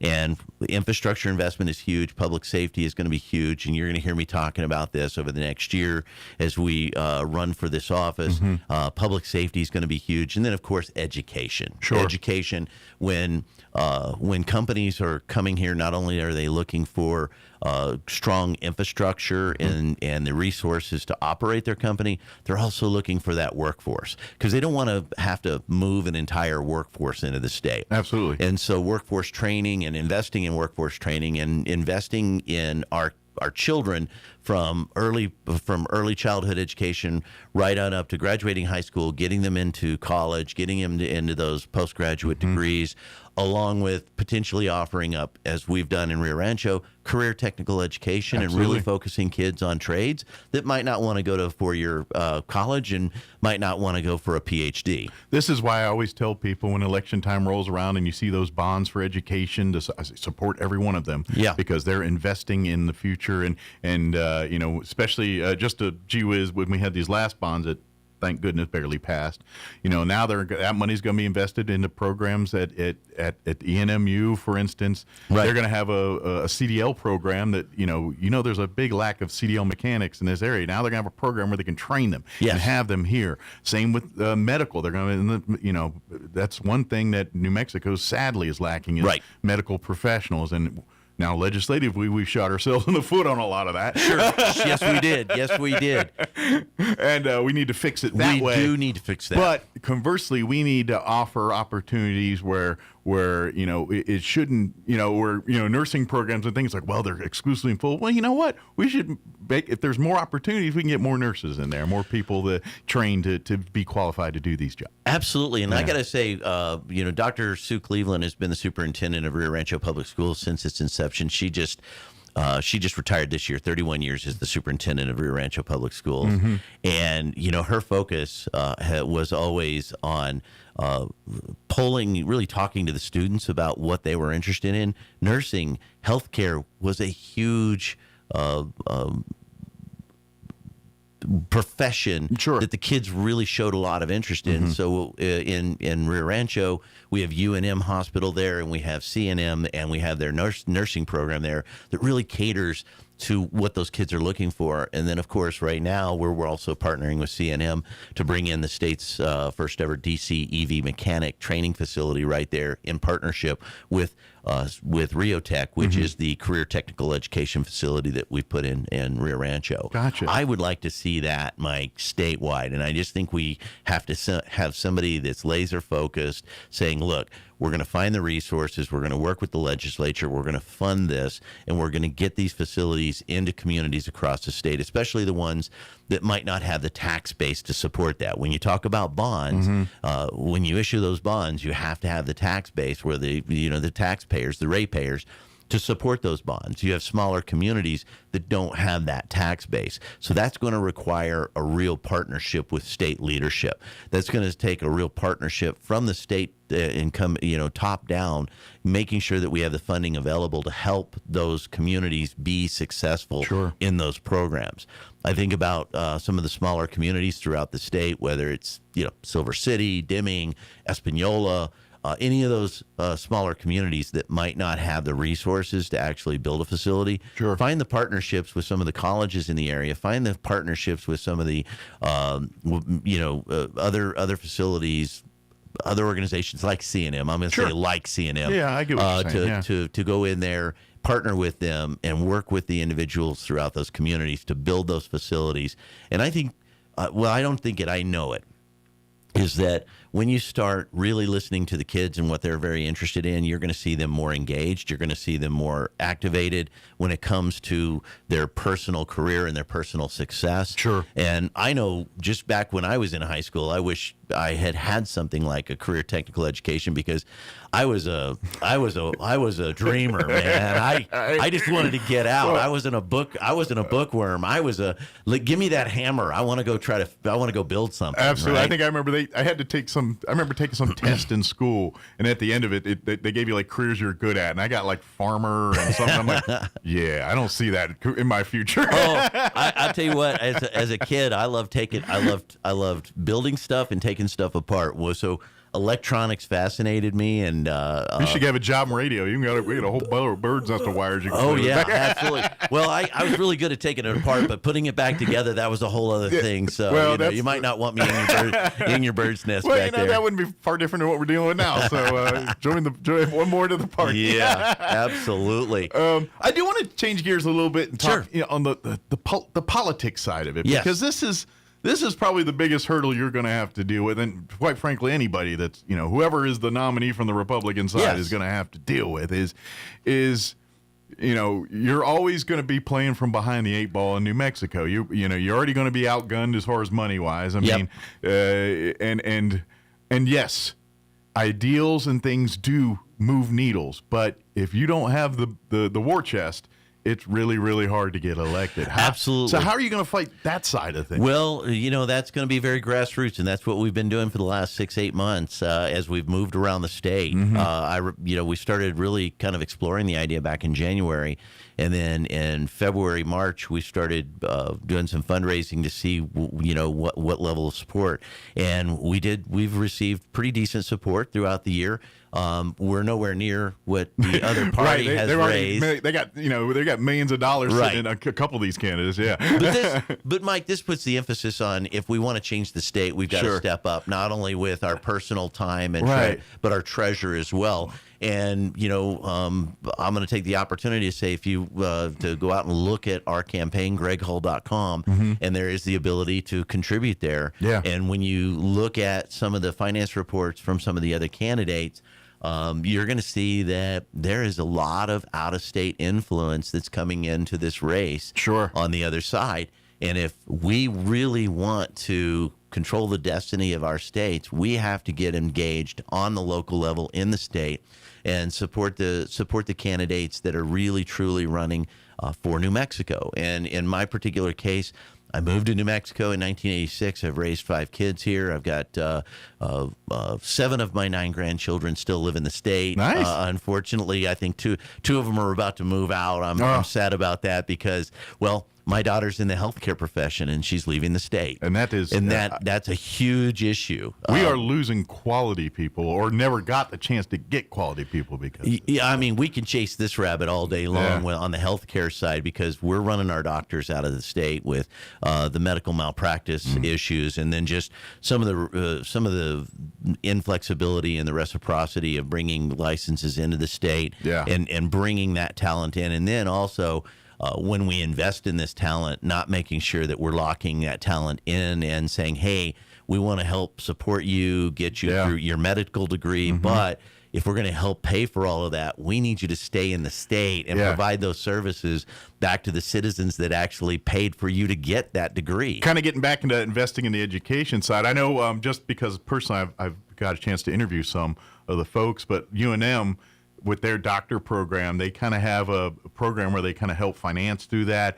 And the med students, they go and during the summer, they kind of serve as interns, Yes. or they get to learn about, healthcare and different, and usually send a contingent to Roswell. They'll send them to other parts of the state, and they kind of learn a little bit about rural medicine. And it all in the hopes is trying to encourage them to once they become doctors or full, whatever their end game is, they do it here in New Mexico. Absolutely. And look, as I'm sitting here in Roswell, I know that one of your largest industries and one of your largest employers in Roswell is the healthcare industry. Absolutely. It is a major industry, along with oil and gas. And as a guy energy. in his 50s, I'm seeing you a lot more now lately, so I need more of you. right, exactly.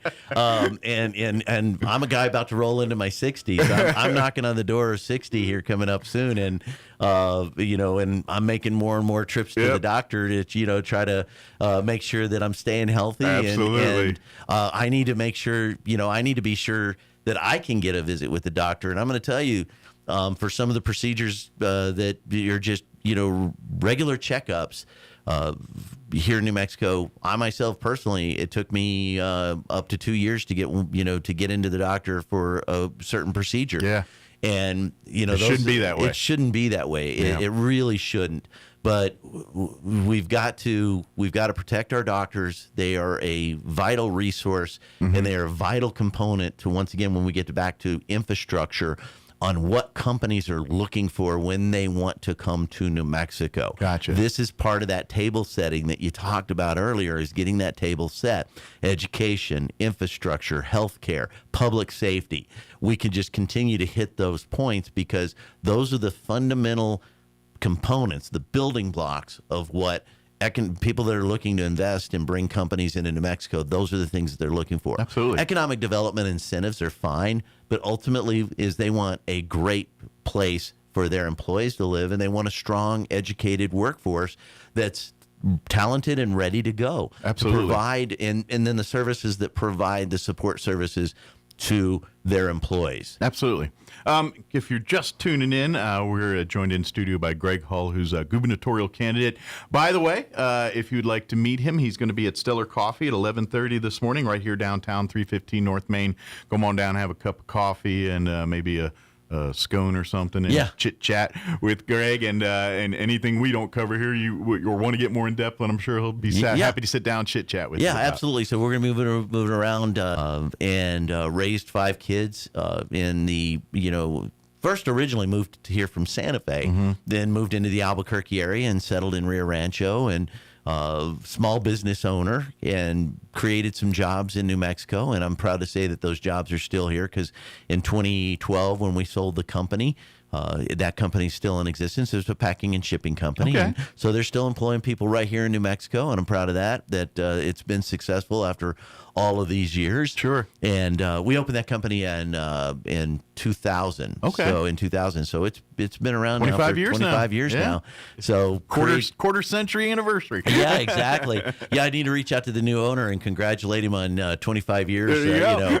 Because now he's been at the helm now for about 13 years. Okay, so he's about half there. So yeah, he's about half each now. Almost. Yeah, exactly, So, exactly. Very cool. And when I stepped away from that, I really didn't know what I was going to do, because really, Mike, I came out of the blue collar world.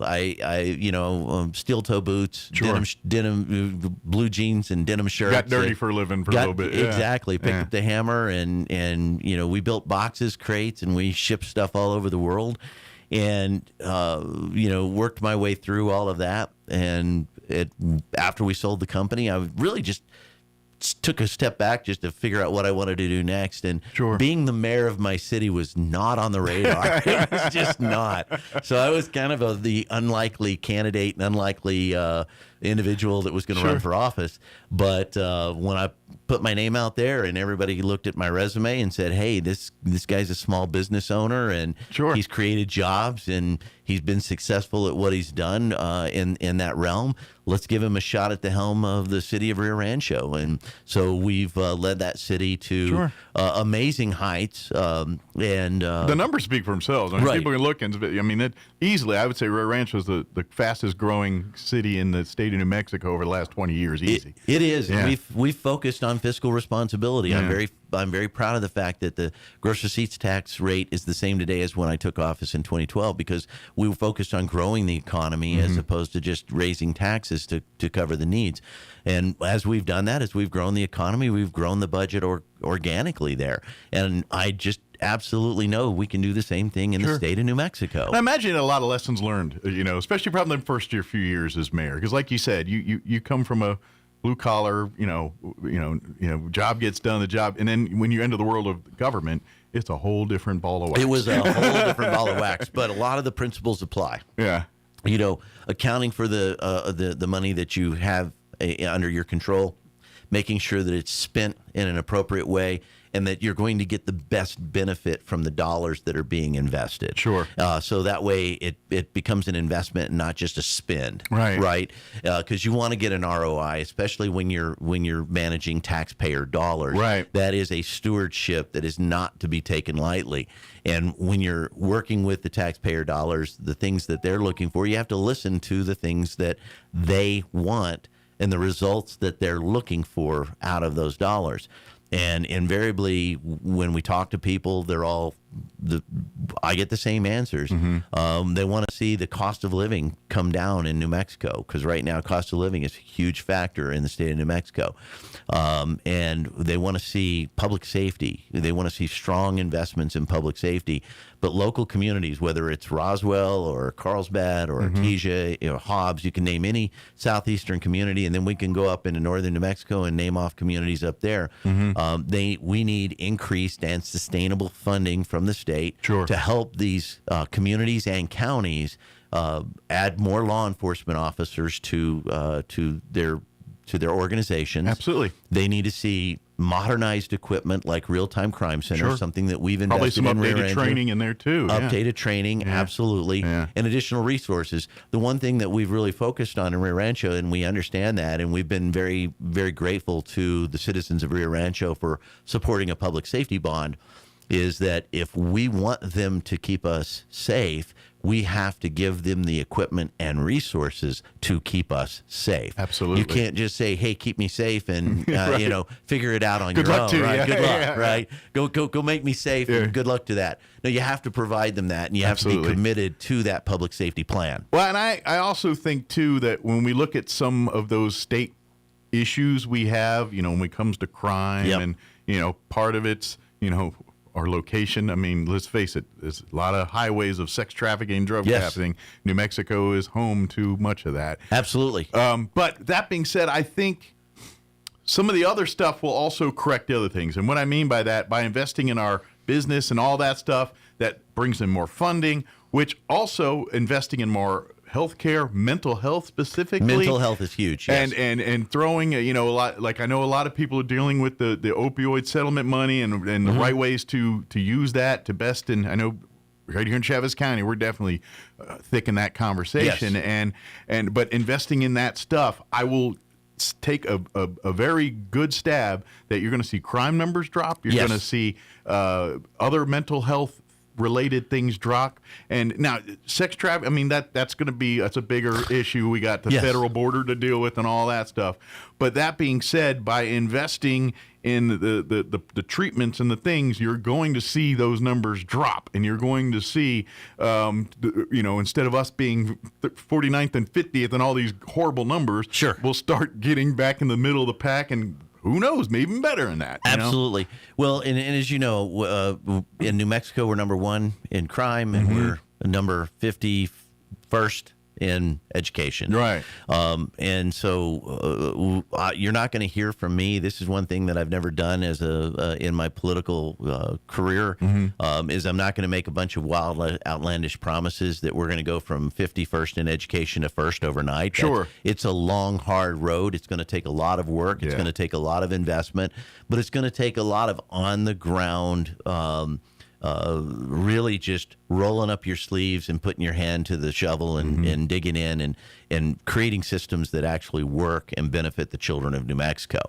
from pre-K to all the way up to, college education. Absolutely. And develop that workforce from early on. We also need to work on getting parents engaged in the process of making sure that their kids get a great education. Absolutely. So one of my initiatives is going to be to really push more control back down to the local level so that the school districts can teach kids more in line with the character and culture of the community. Yeah, know what's best for, and that's something I've always, and this is the big, this is, we can get into all this, but this is the big crux of stronger states versus federal, and at the end of the day, they wanted to have the states have more because they know what's best for their areas, and we do. That's a good mindset, I think.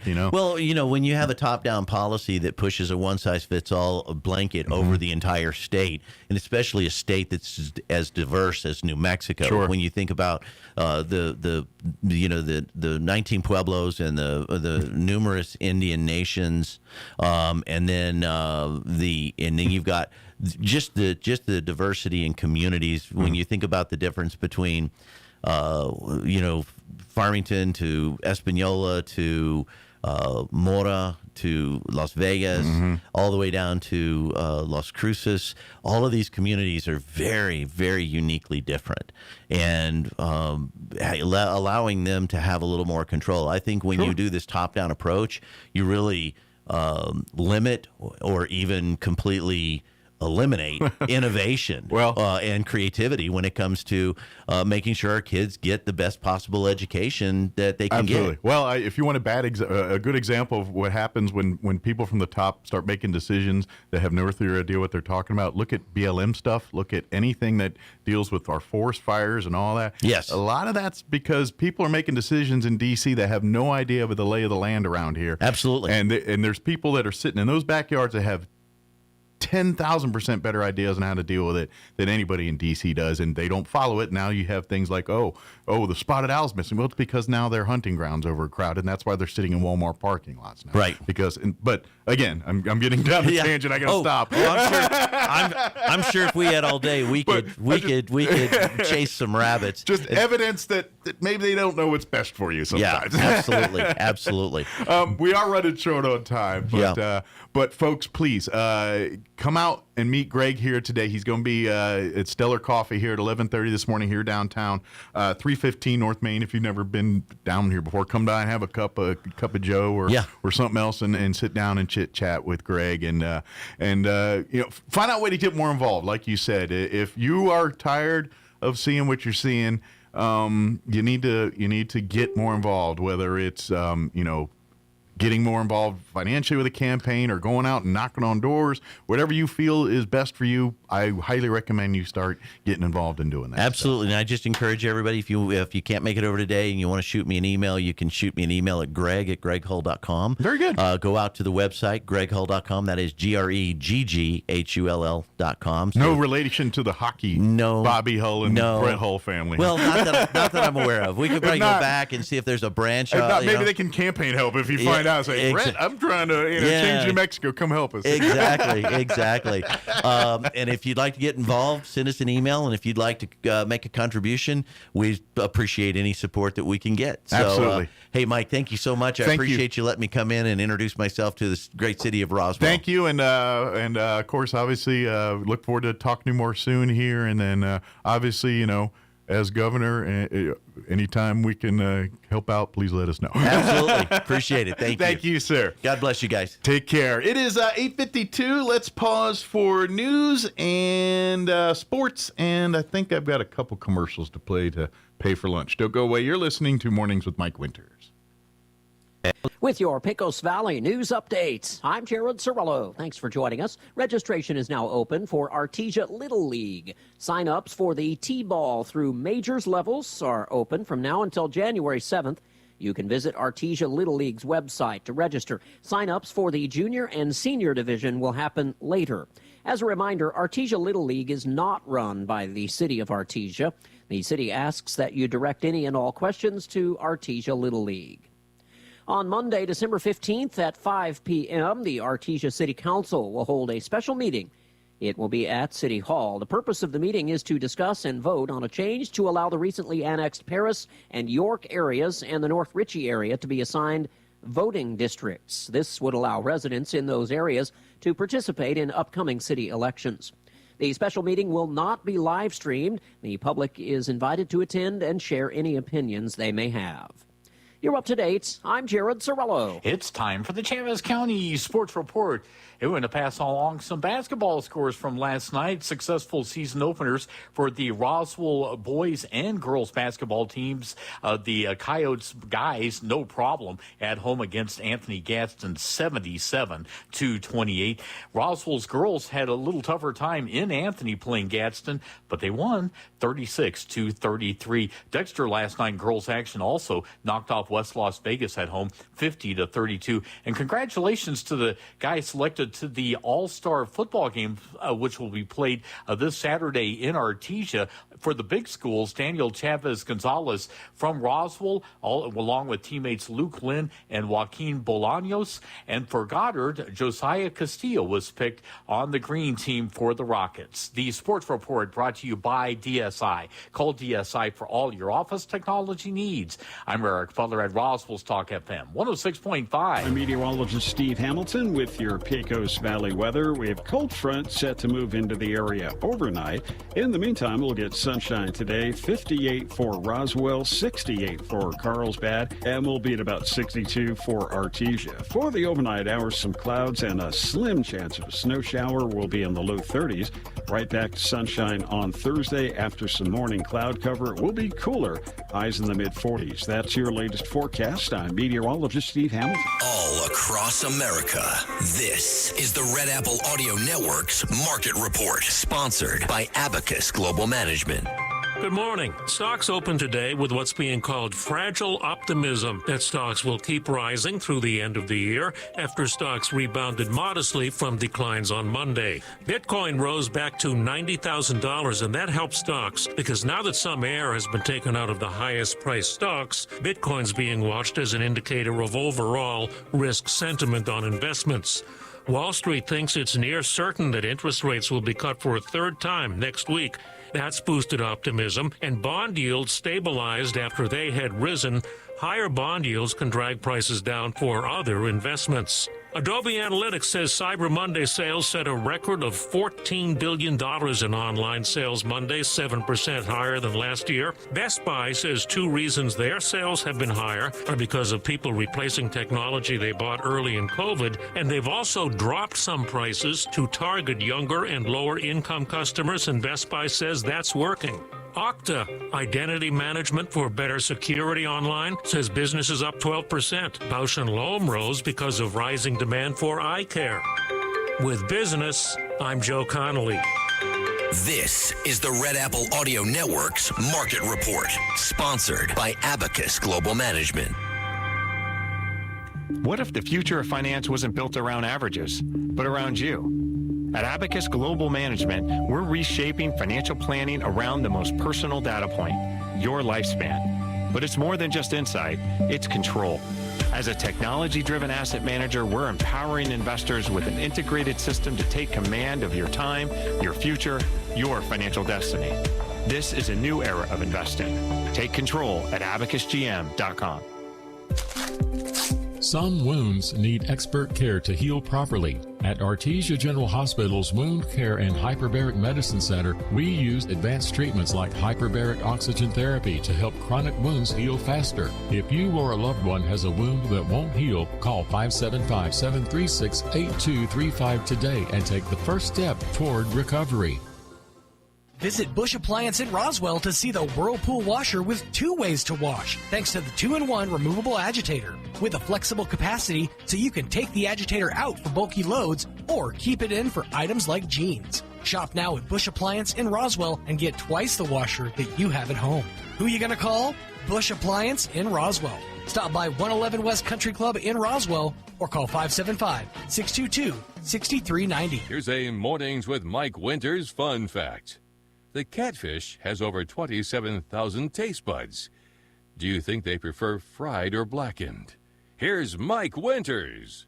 And good morning. It is closing in on 8:59. Stay tuned next hour here about 9:15 or so. We're going to replay our interview we had with Matt Bristol. He joined us back in November, chit-chatting about, what he does. He gives us great legal advice when it comes to your family or your business.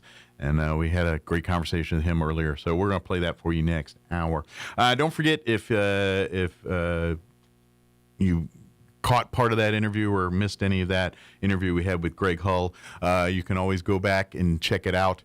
It'll be up in its entirety at ksvptv.com. You can actually go watch the live feed now, and I think you can rewind back. But after 10 o'clock this morning, Jocelyn will separate the interview from the main show and put it up there for you to watch, and it'll be on our Facebook page and at ksvptv.com. But don't forget, you can meet him this morning out at Stellar Coffee at 11:30. 315 North Main Street, right downtown here. Most people know where it's at. Come down, and that way you can chit-chat with him, and any questions or anything that we didn't cover, you'll get to cover with him. So, but again, that's at 11:30 this morning. All right, we are closing in here on 9 o'clock. Like I said, we'll play that interview with, Matt next hour. Don't forget, we'll have the Red Green All-Star Game. Games on Saturday at, I believe it's noon and 3. KSVPTV.com. You'll find them all there. All right. You're listening to 106.5 Roswell's Talk FM, KEND, Roswell, New Mexico. We will be back on the other side of news. Breaking news this hour from Town Hall. I'm Rich Thomason. The Trump administration is pausing all immigration applications from those from 19 countries. The pause puts on hold a wide range of immigration-related decisions, such green card applications or naturalizations for immigrants from 19 countries that the Trump administration has described as high risk.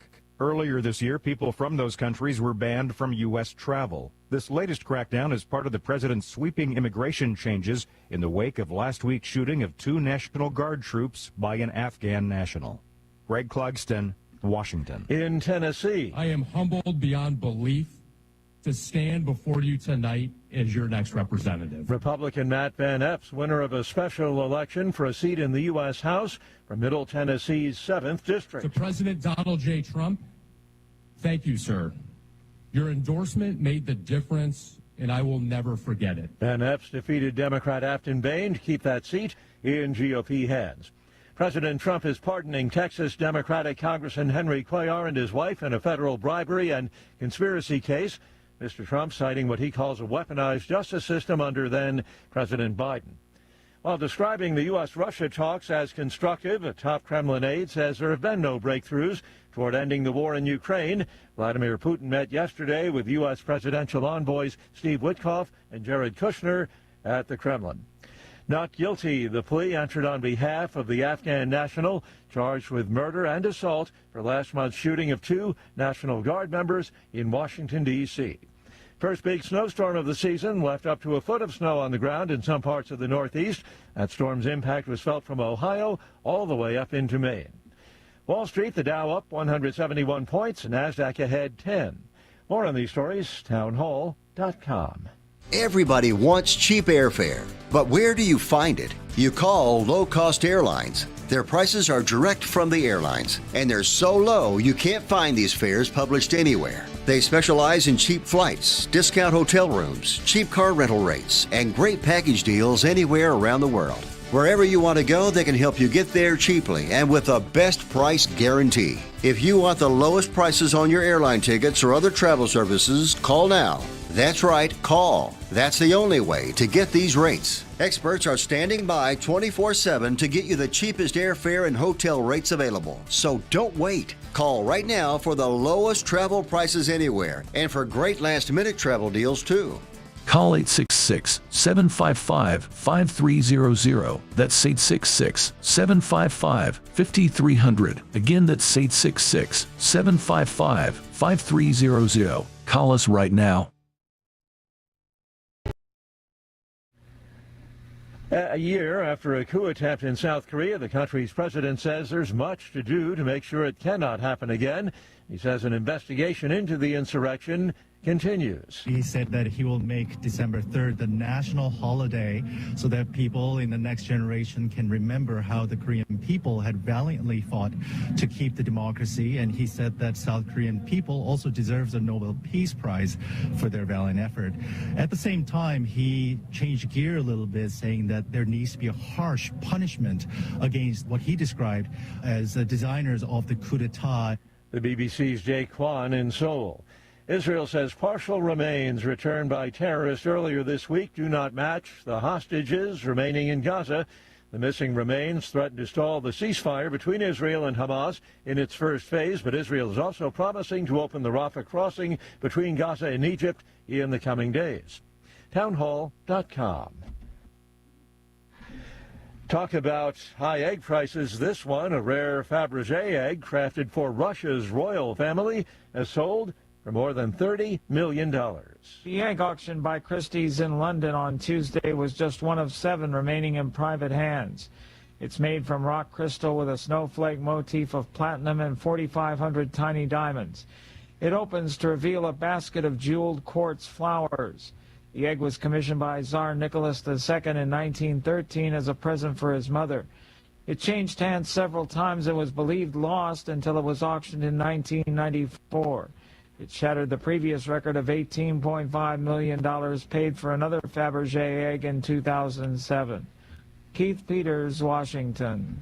Discount retailer Costco is going to court. Costco is demanding refunds for higher tariffs it has paid. Townhall.com.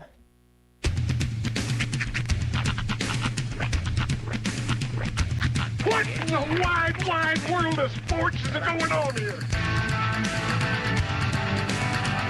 I promise you, whatever scum did this, not one man in this force will rest for 1 minute until he's behind bars. Now let's grab a bite to eat. Yeah, come on. I feel the hot wind on my shoulder and the touch of a world that is older. I hit the switch and check the number. I leave it on and then I slumber. I hear the rhythm ringing through it. Flamenco guitar and cumbia music. I hear the talking of the DJ. The devil listen, what does he say? I'm on a Mexican radio. I'm on a Mexican world radio. Broadcasting live from high atop the J.P. White Building in downtown Roswell, New Mexico. It's Mornings with Mike Winters on 106.5 Roswell's Talk FM. Is that what I sound like when I talk? Now, here's your host, Mike Winters. And good morning. It is 6 minutes after 9 o'clock. Welcome to hour number 3. Tricks and Views of Mornings with Mike Winters right here on 106.5 Roswell's Talk FM. Happy Wednesday. Indeed. Hope your day's going just delightful. I was torn between indubitably and indeed, and I went with endued. Endued. Endued. Endued we trust.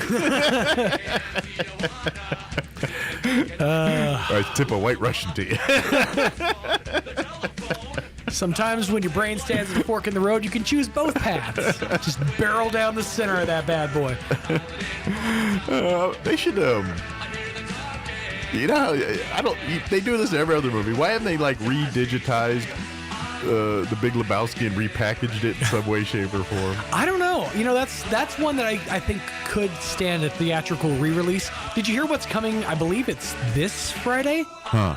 Is they're re-releasing, and like in 4K, both volumes of Kill Bill together. Really? Yeah. Huh. It's like the whole story pushed together. So I imagine there's probably some like stuff that's been either added or taken out to kind of attach the sinew of the stories together in one. Oh, you know what I learned last night? I was watching my Hard Knocks on live HBO, as one does when you're 70. And they had an advertisement for the new Spinal Tap movie. Really? December 13th. It'll be on HBO Max. Nice. Yes. Awesome. I've seen the sequel. I think it is. It's a sequel to Spinal. It's the new version of or the new reboot. Well, it's them just 20 years later or whatever it's the whole it is. I've only seen one clip. Yeah. But from the clip that I've seen, it's kind of fantastic. I'm a Christopher Guest fan. Right. Best in Show. I laugh my fool head off every time I watch that show. Spinal Tap, another hit. I even like A Mighty Wind. I like some of the lesser ones too. Right. You know, I just that comedy, that docu comedy, whatever you want to call that style of movie, I like. Well, and the best part is the new Spinal Tap. Not only is it all of Spinal Tap is back, but so is the director. The director character, the documentarian that follows them around. Yes, same guy. It's Meathead, isn't it? Can't think of his name. Reiner. Yeah. Rob Reiner. Rob Reiner. Sorry. But the scene I saw is they're all sitting in a boardroom, and they're like being presented merchandise ideas. And the one that they present, it's tap water. Spinal tap water. And they said, "Is this like reverse osmosis or crystallized spring water?" They're like, "No, it's tap water." Yep. That's about right. When I saw it, I was like, all right, I think we're safe. Yeah. I think it's okay. Yeah, that's right in the vein of the Christopher Guest style movie. So I'm excited. I saw it. I literally looked at Kim. I said, December 13th. Ooh. And I did a schoolboy. Right. It seems like that's a long way away. And then I'm like, oh, it's already like next December. week. I know. It's hard to wrap my head around the fact that it is December, my dudes. Like, how is it already December? Yeah. We're like a week and a half away from December. But I do feel more prepared for the holiday season this 10 time. days, actually. Yeah. So, by the way, happy birthday to my brother. He's not listening or nothing, but today's his birthday. So I got to give him a holler this evening. Although I got a busy day today. Yeah? Yeah, because I got like a meeting at 5:30. Then I got the dinner at 6. So I got a busy evening tonight. So a meeting at 5:30 and is it the same? No, I got a Zoom. So you're going to have meeting. to back out. You're going to have to Probably. Yeah. Well, it just came up like late yesterday, the meeting. So you'll pop in for the reading of the minutes and then head on out. Yeah, kind of go. And, well, I think it's going to be a short meeting. It's just it's not a. It's a thing with the thing about it. It doesn't matter. It's not that big of a meeting as far as it's not like a formal board meeting or anything. So I saw another little like tidbit. I can't remember if we discussed it on air or off air, but the entire family, the cast of Married with Children, is getting together for a reunion special. Oh, cool. Kind of like Raymond did here. Yeah. Ed O'Neill, Katie Seagal, David Faustino, and Christina Applegate are all like they're in to do. Okay. And I couldn't figure out whether it was a scripted one or if they're just doing like a stage, like a question. Well, if you saw like session. the Raymond thing, it was really just them sitting basically on the set and telling stories. One of my favorite things to watch, if you ever get a chance to like look up, is the Paley Center. Okay. They tend to do those.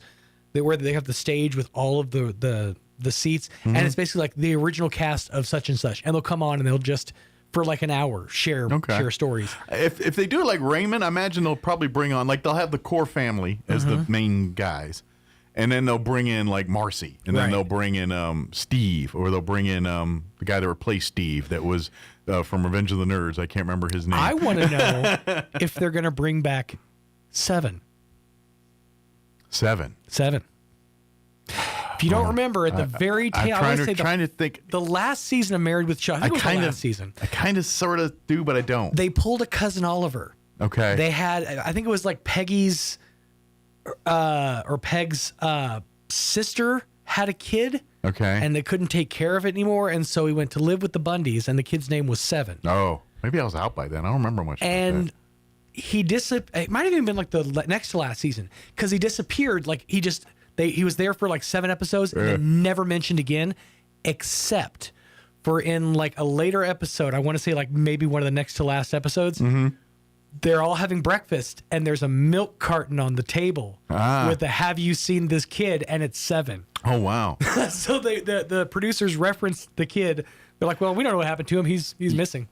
Interesting. But you know what? That reminds me of another actor that's now famous that wasn't famous then. Okay. Because Joey from Friends he played Christina Applegate's boyfriend in a series of episodes. Oh, okay. On Married with Children, and then like a year or two later, Friends came out, and he blew up. It is funny when you see him like before they got famous. There was something floating around because wasn't Chandler like somebody's deadbeat boyfriend on another show? Probably. I want to say it was like. I think I don't know like all the boyfriend details. with either alcoholic or a drug problem. Huh? Growing Pains. Thank you. Okay. Thank you. Yeah, that's what it was. Okay, yeah. But Joey played like Christina Applegate's boyfriend for multiple episodes. I don't know how long of a season, but and he was almost the same kind of how you doing? That almost that same verbatim character. I feel like he's kind of like a one. No, because I've watched him like Man with a Plan. I've seen him in other stuff, and he's less Joey. Is he less? Yeah. 'Cause I never watched Man with a Plan. I don't know. He was a dad in that one. Well, yeah, but you're able to kind of do both, I feel like. Right, but he wasn't like... Lovable Idiot was kind of always the thing that... Well, his brother-in-law was Kevin Nealon in that show. Or was it brother? His brother. I'm sorry, not brother-in-law. Brother. It's Kevin Nealon in that show. That's fantastic. It's actually a good show. If you watch... if you get the Laugh channel, LAFF. They show Man with a Plan on occasion on that channel. I've seen it on there. Okay. That and According to Jim, weirdly enough. Like some of those early 2000 shows that were on just enough to be in syndication, but not to get the Friends run or the Big Bang Theory run. There was a weird period, like it was like According to Jim, Mike and Molly. Yeah. Like all those were out around the same time. Boston, it only lasted for Boston Commons. Yeah. Matter of fact, what's his name was in that? Wasn't that a drama, like a dramedy? No, it was it starred that comedian. No, I'm thinking of Boston Legal. This one starred that comedian, a Southern comedian that was in a couple movies and got famous for about 15 minutes. He was in the. He played the hairdresser in The Rock. And the only reason I remember him because he did a stand-up bit about he used to have a pet cow and he tried to feed him hamburger, but he didn't believe the cow believed in the 4 food groups, considering he was 2 of them, and that was like a joke that stuck with it. Cass, let's see. He was like the main. Galifianakis was in that show. Was he? He was like the main guy in Boston. Anthony Clark. Yeah, that's him. Yeah. I can never think of his name. And then Fox had a couple shows, like they were post. Like, do you remember Herman's Head? Yes. See, Herman's Head came out like right after like the Max Headroom thing, so I thought that they were like connect. And I had seen Max Headroom, but up to that point, I hadn't seen Herman's Head. I'm like, this is great. And then after that was Parker Lewis Can't Lose. Heck yeah. What happened to Parker Lewis? He lost. Turns out. I haven't seen Parker Lewis since Parker Lewis Can't Lose. Yeah, he was kind of big for about 30 seconds. Yeah, when you have a series named after you, and for a minute, a lot of people were in paisley shirts buttoned all the way to the top because of Parker Lewis. And then this is kind of the being raised in Oklahoma in me. The big one for us growing up was Grace Under Fire was huge. Yeah, I loved Grace Under Fire. That had a run. One that you may not remember, and it wasn't necessarily a sitcom so much as a family show, was the Torkelsons. You remember the Torkelsons? I remember the name. I don't remember anything about the show. So the Torkelsons started on the Disney Channel. It was a sitcom there. They then came to network with the Torkelsons Coming Home. Okay. And it was about a family. I think most of that missed me. It was about a family that a real southern Oklahoma family that goes to like the big city and tries to like make it essentially. Sounds like a Hallmark Channel movie. It was one of my favorite shows growing up. Again, I went back to try to rewatch it. It is legitimately terrible. It's your Beastmaster. It is awful. I mean, it's borderline unwatchable. There's funny things that you see like through an adult perspective that I just completely missed. Like if you get a chance, go back and watch the first season. The first few episodes of the first season of The Fresh Prince of Bel-Air. Pretty bad. Well, here's what happened. Will Smith had never done a show before. Yeah, he wasn't really and an all of a actor sudden, yet. He was more of a hip-hop guy. It was planted in his lap. Basically, you are the star. You are carrying the show. Yeah. So he was so terrified of losing the gig that not only did he memorize his lines, he memorized the whole script. And if you go back and watch, you can see him mouthing other characters' lines as they're saying them. There's an episode with Don Cheadle where he comes in. He's some side like a one-part character or whatever, and like if you just watch Will Smith, he's just mouthing the lines to every single person, whatever everybody's saying. The actress who plays Hillary ended up pointing it out to him at some point, and he stopped doing it. But those first few episodes, he is literally like mouthing everyone's lines. I'm surprised someone didn't slap him and say, "Get your lines out. Get my lines out your mouth." Out your mouth. All right, on that note, we got to get going. It is 9:18. Let's get you up to date on the. See, brought it back to a Chris Rock slap. Can't. That's quality entertainment. I didn't even get into the Sandy Duncan sitcom shows I used to watch. All right, here's your weather. I'm meteorologist Steve Hamilton with your Pecos Valley weather. We have cold front set to move into the area overnight. In the meantime, we'll get sunshine today, 58 for Roswell, 68 for Carlsbad, and we'll be at about 62 for Artesia. For the overnight hours, some clouds and a slim chance of a snow shower will be in the low 30s. Right back to sunshine on Thursday after some morning cloud cover. It will be cooler, highs in the mid-40s. That's your latest forecast. I'm meteorologist Steve Hamilton. Thank you, Steve. Currently 45 degrees here in Roswell. Humidity's at 35%. Winds currently out of the north at 8 miles per hour. Today, sunny and 57 with northeast winds at 5 to 10 miles per hour. Tonight, we got some weather coming in, a 40% chance of precipitation between the hours of 11 p.m. and 2 a.m. We're talking scattered rain showers with a mix of snow. It changing over to just snow after 2 a.m. Mostly cloudy with an overnight low of 31 and northeast winds 10 to 15 miles per hour. Kids, little to no snow accumulation expected, so do your homework. You're going to school tomorrow. Thursday is going to be a chilly one, mostly cloudy early, but gradually becoming sunny, but a high of only 45 degrees. Northeast winds at around 5 miles per hour. Tomorrow night, mostly clear, 25 for an overnight low. South winds at around 5 miles per hour. Friday, we warm up to near 60, 59 officially. Sunny with winds out of the northwest, 5 to 10. Friday night, another chilly one, mostly clear, overnight low of 27. Weekend warms up a bit, 64 and sunny on Saturday, 65 and sunny on Sunday.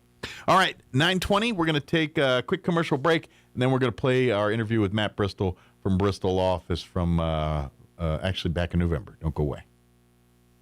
'Tis the season for Santa Bucks at Roswell Livestock and Farm Supply. Every Friday and Saturday now through Christmas and every day the week of Christmas. When you shop at Roswell Livestock and Farm Supply, you can draw to win up to $50 in Santa Bucks. Spend your Santa Bucks on hats from brands like Stetson, Bowie, Twister, Resistol, and more. Boots from Ariat, Justin, Twisted X, and Minnetonka. Clothing, jewelry, and accessories, women's handbags, even toys for the kiddos. Plus, enjoy special 50-year celebration deals. Shop hometown for Christmas at Roswell Livestock and Farm Supply. 1105 East 2nd in Roswell, celebrating 50 years. It doesn't matter if you've been naughty or nice. Everyone gets our very best price during the year-end sales event at Roswell Ford. It's the final days to trade up for less during the year-end sales event at Roswell Ford. Last chance for 0, 0, 0. That's 0% financing for 60 months, 0 down payments, and 0 payments till March 2026. Plus, if you're making payments on your current vehicle and want out early, Roswell Ford will do whatever it takes to help you escape from your trade, even if you owe thousands more than it's worth, regardless of make, miles, or condition.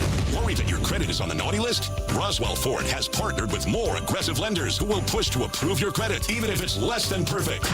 All roads lead to huge American-made savings, 0 down, 0 APR, and 0 payments till March 2026. Get on board at Roswell Ford, 821 North Main Street in beautiful Roswell. Call 575-623-3673 or online at roswellford.com. Interest accrues from date of sale. 0 APR is 1667 per thousand financed on 2025 F-150s. Subject to lender approval. Offers not combined on select vehicles. Temperatures are falling, and Fulkerson wants to get you ready for the seasons ahead with the Right Fit membership program. For as little as $15 per month or $199 a year, you can can rest assured knowing your unit is ready with biannual HVAC maintenance as well as reduced dispatch fees, even in the middle of the night. Plus, a 15% discount on all services provided by Fulkerson, as well as preferred scheduling. Be ready for the seasons ahead. Become a Right Fit member with Fulkerson today. Call 575-319-9984 to find out more. Fulkerson Plumbing and Heating, proudly serving Roswell and surrounding areas. Jennifer here at Trustmark Roofing and Windows. And did you know that we get a bunch of service calls per year from people who didn't even hire us? That means they originally hired someone else to replace their roof, windows, or gutters. Then later, when a problem popped up, they tried to call their contractor back to help, only to find out that the contractor has ceased to exist. They're gone, done, out of state, out of business. At Trustmark Roofing and Windows, we have serviced southeastern New Mexico for 20 years. As a second-generation contractor, we have serviced our area through many major hail and windstorms. We have customers who are the kids of customers that we've serviced many years ago. We will be here when you need us, period. For roofing, gutters, or windows, visit trustmarkroofing.org or call Trustmark Roofing and Windows 575-755-ROOF. That's 575-755-7663. Trustmark Roofing, we put people first. No doubt about it, our favorite season is fall. Leaves fall, temperatures fall, and electric bills fall. Fall brings us the joy of mowing our lawn for the last time and the sadness of picking that last tomato. Here at Roswell Seed Company, we start to talk about pansies, broomweed, and the first freeze. Yeah, we can get downright giddy. This is Ben Manette from Roswell Seed Company, reminding you that fall is when Mother Nature starts to show off. Try not to miss any of it. Here's a Mornings with Mike Winters fun fact. Men are 6 times more likely to be struck by lightning than women. That's because men are 6 times more likely to wear a tinfoil hat in a thunderstorm. Here's Mike Winters. This morning, all the way from the 4th floor, Matt Bristol with Bristol Law Office in studio this morning. Good morning, Matt. Good morning, Mike. How are you doing? Doing great. How's your life going right now? Doing good. I missed the 100th birthday party of the Conquistador Council, but you're saying it was a good time. It was a great event, and we sorry missed you out there, but when family and life happens and things you can't control. But it was a good time, and folks, I hope had a good time out there. I know I did, and I saw some pictures. It looked like a really good time. Sure, somebody did a really good job. Yeah, so we'll do this again here in another 100. I'll see you there.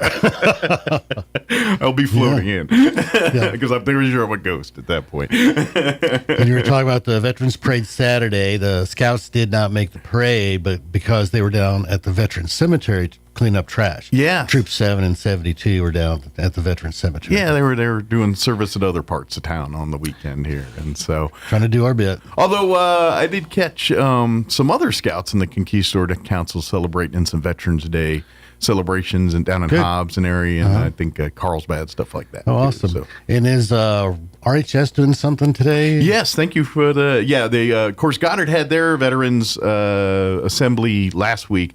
Today is Roswell Highs. I know this morning they're doing in the classroom with the vets program, and then here around lunchtime today they're going to have a lunch and then a ceremony there for veterans at Roswell High today. So please join them if you're able to come out to that event and be a part of that. You'll get a free lunch and all kinds of stuff out there. Oh, cool! Yeah. Awesome. So, and then of course tomorrow is Veterans Day proper. So And if you're a veteran, play your cards right. You shouldn't have to pay for food all day tomorrow if you hit up the right restaurants or what have you. That's right. And you're a veteran. I am, and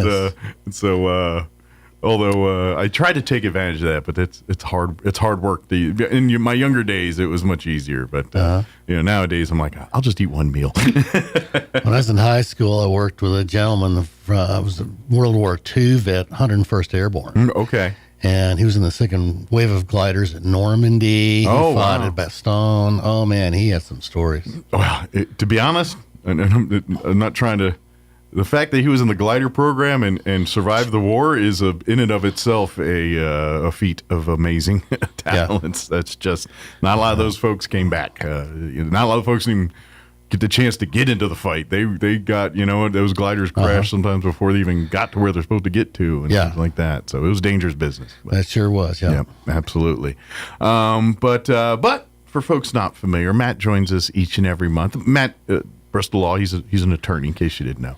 And he always really gives us good advice and really family law type things, which does fall into, the financial side with wills and that, financial planning with the family and things. So a lot of, your money and the law do go hand in hand in many occasions. Plus, you also help with business and stuff, setting up, as far as like, if you have a partnership or LLCs or, making sure that, you're in compliance with those rules and when hopefully you never need it, but if the bankruptcy hits, you're actually doing your protections correctly to make sure you get those full benefits of that. Absolutely. So, yeah. So that's what we really talk about is stuff like that. So today's kind of a sad day. We're going to talk about, losing a parent. Okay. And that's always hard to lose a parent. It's a process of life. It all, it all comes around. But it's going to happen. And so, so what do you do? And so I get a lot of calls, my parent just passed away yesterday or 2 days ago. What do I do? What do I do? And I tell them, just don't do anything. Mm-hmm. Until you get a death certificate, you can't do much. So no one will talk to you. Yeah. So it's important to take that time to grieve because you can't do anything anyway. Just go ahead and take the time to grieve, and the shock of the moment kind of let settle in a little bit and all that. Yeah. So don't worry about doing stuff. Just take care of yourself. Mm-hmm. But then at some point, yeah. And I know, and you and I have talked about this before, and a lot of this is hopefully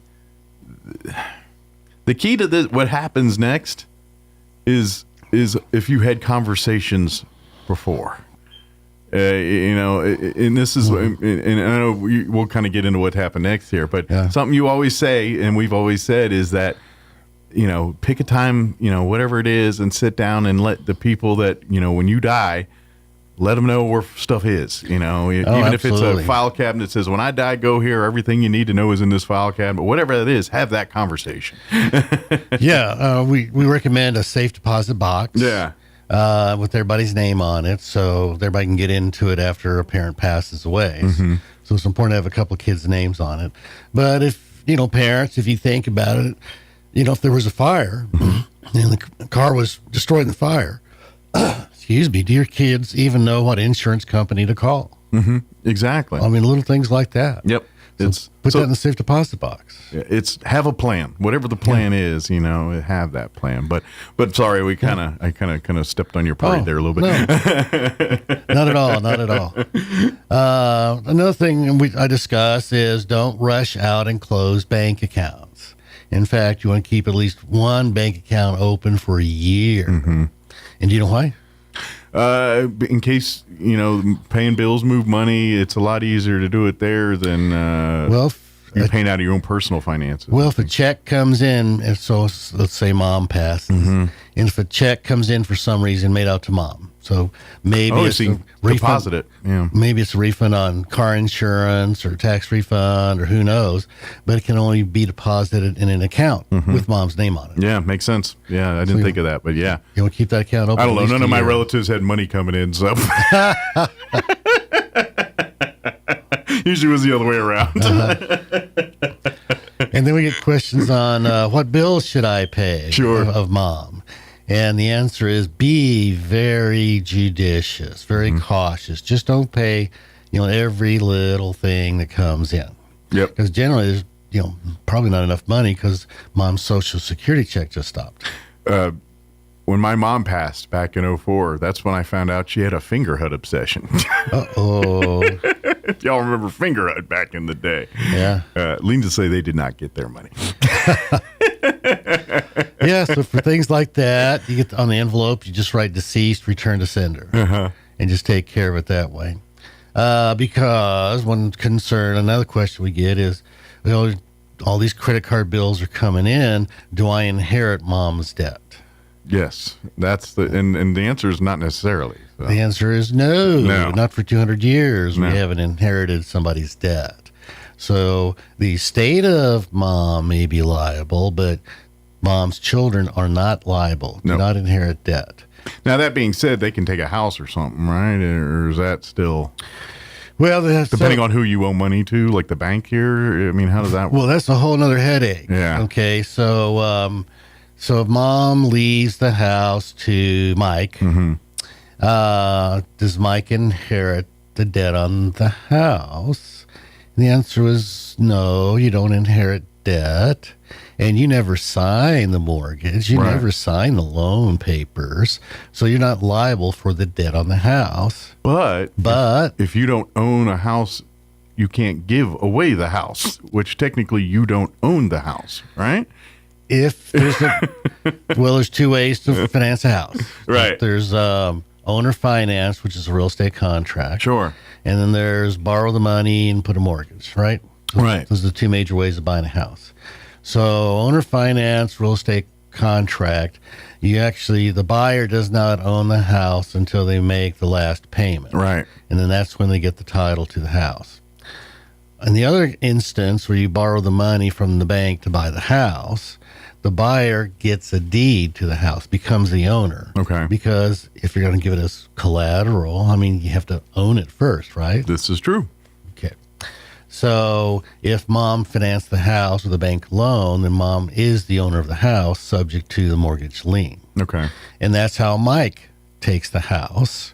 And through mom's inheritance is you take the house subject to the mortgage, even though you're not liable on the mortgage. Gotcha. So if there's, no equity in the house, you just might let it go back. But if there's a lot of equity in the house, you might want to continue paying on it. Sure. Yeah. So the horrible part is... It's kind of like you win a prize on one of these game shows, and it's like, well, you going to pay the taxes or just take the cash value? Yeah. My juice might be able to squeeze the other way here. Yeah. So the bad aspect is Mike calls up the bank and says, I want to pay off the mortgage. What's the balance? And the bank is going to say, I'm sorry, this is not your account. We're not going to talk to you. Yep. That happens. And Mike says, yeah, but I inherited the house and the loan's on the house. I want to talk to you about the loan. And the bank's going to say, nope, can't talk to you, not your account. So it's kind of a weird deal. Yeah. And this is where powers of attorneys and all the other side, that's where you dot those I's and cross your T's. But this is where the headache is. That sometimes when you're dealing with a loss of a passing of a loved one and trying to straighten the finance, that's why, sometimes you're still getting stuff in the mail about them and all this other stuff. Oh, yeah. Yeah, some of Reader's Digest stuff just never stops. Yeah. Matter of fact, my brother sees it more than I do. My mom's been passed since 2004, so it's been 20 years. Every once in a while, some mail comes in or, vote for, Peggy, vote for this person. Like, Peggy's not voting for that person. I guarantee. Peggy's not a Democrat. Yeah.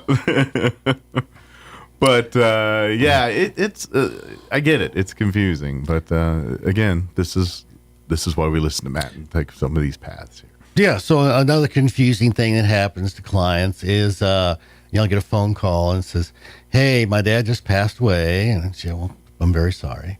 And so I took the power of attorney down to the bank and to talk to him about dad's stuff, and they won't talk to me. And the answer is, Mike Winters, the answer is why? Because you don't have a power of attorney. You don't have a representation of yourself. The power of attorney dies when the person dies. Yep. So it's no good anymore. Yep. You have to be the executor or whatever, Now, a lot of times it's the same person, but you have to have the paperwork in order to do that kind of thing. So that's the next step is they take dad's will and they go down to the bank and say, here's dad's will, and I'm named as the executor. Can you talk to me about his account? And what's the bank going to say? Yep. The bank's going to say, nope. Nope. The bank's going to say, nope. Go take the will, go to probate court, be appointed by the court to be the New Mexico calls it a personal representative. And then once you get those letters testamentary, then we'll talk to you. Gotcha. So unfortunately, that's just kind of the way it is. So they're called letters testamentary because it's last will and testament kind of stuff. And that is a court-authorized power that you can act as if you are dad. Anything dad could do, you can do. And so the bank is going to make you have those letters before they'll talk to you. And to be honest, this at the very beginning, none of this rolls or starts without that death certificate. So that's when we started this conversation, Matt. Until you have that death certificate, just grieve. That's really about all you can do at this point. At that point, so I mean, you can't, claim life insurance or retirement. You can't even do a probate without the death certificate. Sure. So just take your time. Take a deep and I know breath. for some people that's difficult. Like people like my wife, for instance. Mm-hmm. She's just one of those, like, if there's things that she needs to do, she can't relax until those things are done. And so, you know what I mean? She's just one of those types of personalities. And so that's easier said than done for someone like her. She'll be grieving, but at the same time, she's like, well, I can't properly grieve unless I know this is going to be taken care of. You know, she's really that mindset. So I understand that, but you're going to have to figure out a way because you're just spinning your wheels otherwise. So. Yeah. You just gotta wait. Take your time. So Mike's mom passes away. Mike finds a life insurance policy, and so Mike calls up the life insurance company and says, "Who's the beneficiary?" What are they going to tell you? Who's the beneficiary would be the person that would receiving the stuff, correct? Right. Yeah. But if you ask them who it is, what are they going to tell you? They're going to tell you none of your business. They're either going to tell you, "Oh, it's you," okay, or "It's none of your business." Gotcha. Okay, unless it's you, then it's none of your business. Yeah. So they'll either say, "Oh, congratulations, you just won the lottery," or they'll say, "Well, we can talk to you. We can only talk to the beneficiary." Right. You say, "Oh, okay. Who's the beneficiary?" So don't batter. Did Sue get the clock? It doesn't work. So they're not going to tell you who it is. So what you have to question instead is, "Oh, I understand. You can't talk to me. Who should I have call you?" There you go. And then they'll tell you. Well, half the time they'll tell you. Okay. Yeah. So it's all in the language. Yes. It's all in the how you ask the question. It's the dance. Yes, you know? yes, it is. Slipping the maitre d' the 20 the right way.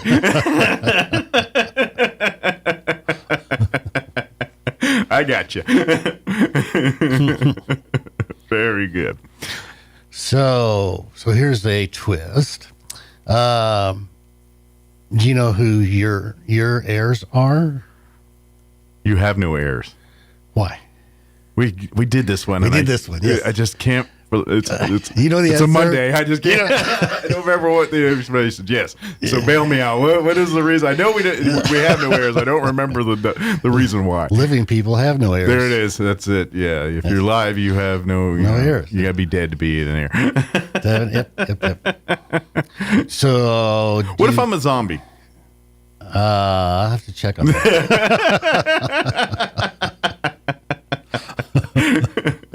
What's my rights? Let's see.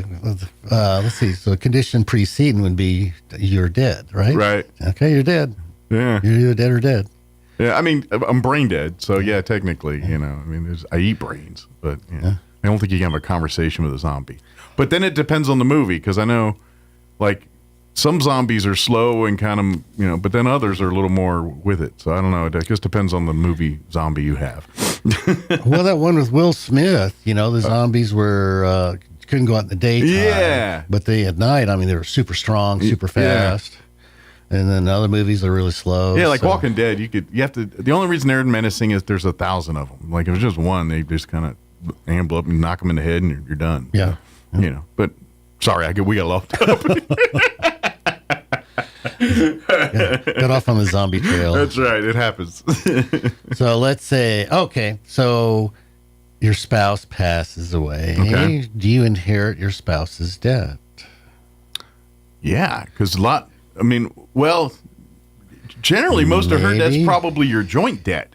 Bingo. I mean, unless she had some secret, all of that's probably under you too. You know what I mean? If she's got a secret credit card somewhere you didn't know about, it's still under your umbrella. So. It's community debt. Yeah.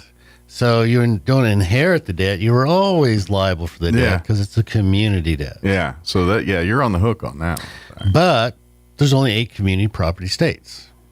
So the game we play, and this has happened more than once, is, the wife comes in, the husband's passed away, and she's getting the credit card bills in husband's name. And so I tell them, just write on there, deceased, return to sender. And they go, well, what are they going to do next? I said, well, they'll probably send a couple letters, but just do that, keep doing that. Sure. So sooner or later, the credit card company sends an actual letter, says, oh, sorry to hear about your loss, blah, blah, blah. You know, is there going to be a probate? How are we going to take care of this credit card bill?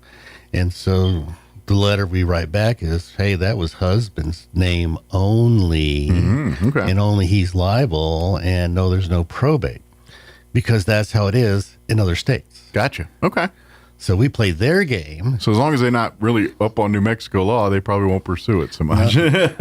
Not our job to give them an education. Now, if of course, again, that's probably one of those things is it's a crapshoot. They might get wise to it and say, well, no, you're a community state, and then you're on the hook, I'm guessing. Well, but it's worth a shot. It's worth a shot. Yeah, it exactly. works 9 times out of 10. Can't win the basketball game unless you take the shot, right? That's right. So that's just one of the little ways we play the game, and works to save the widow some money. Sure, absolutely. Yeah, absolutely. So yeah, again, another little tack. Now, I guess if you lived in not New Mexico or the other community, then that's not applicable to you. But we do here in New Mexico have that little caveat. So we're community property state. Now, could you and Kim make a contract where you're not liable for each other's debts? Probably not, because the marriage is a state-issued contract, and you can't make your own personal contract within a contract that supersedes the state contract, right? You can have a post-nuptial agreement. Okay. Instead of a prenup. Yeah, but you have a post-nup that says, I'm not liable for your debts no more, and you're not liable for my debts no more. And that's legal? Yep. Okay.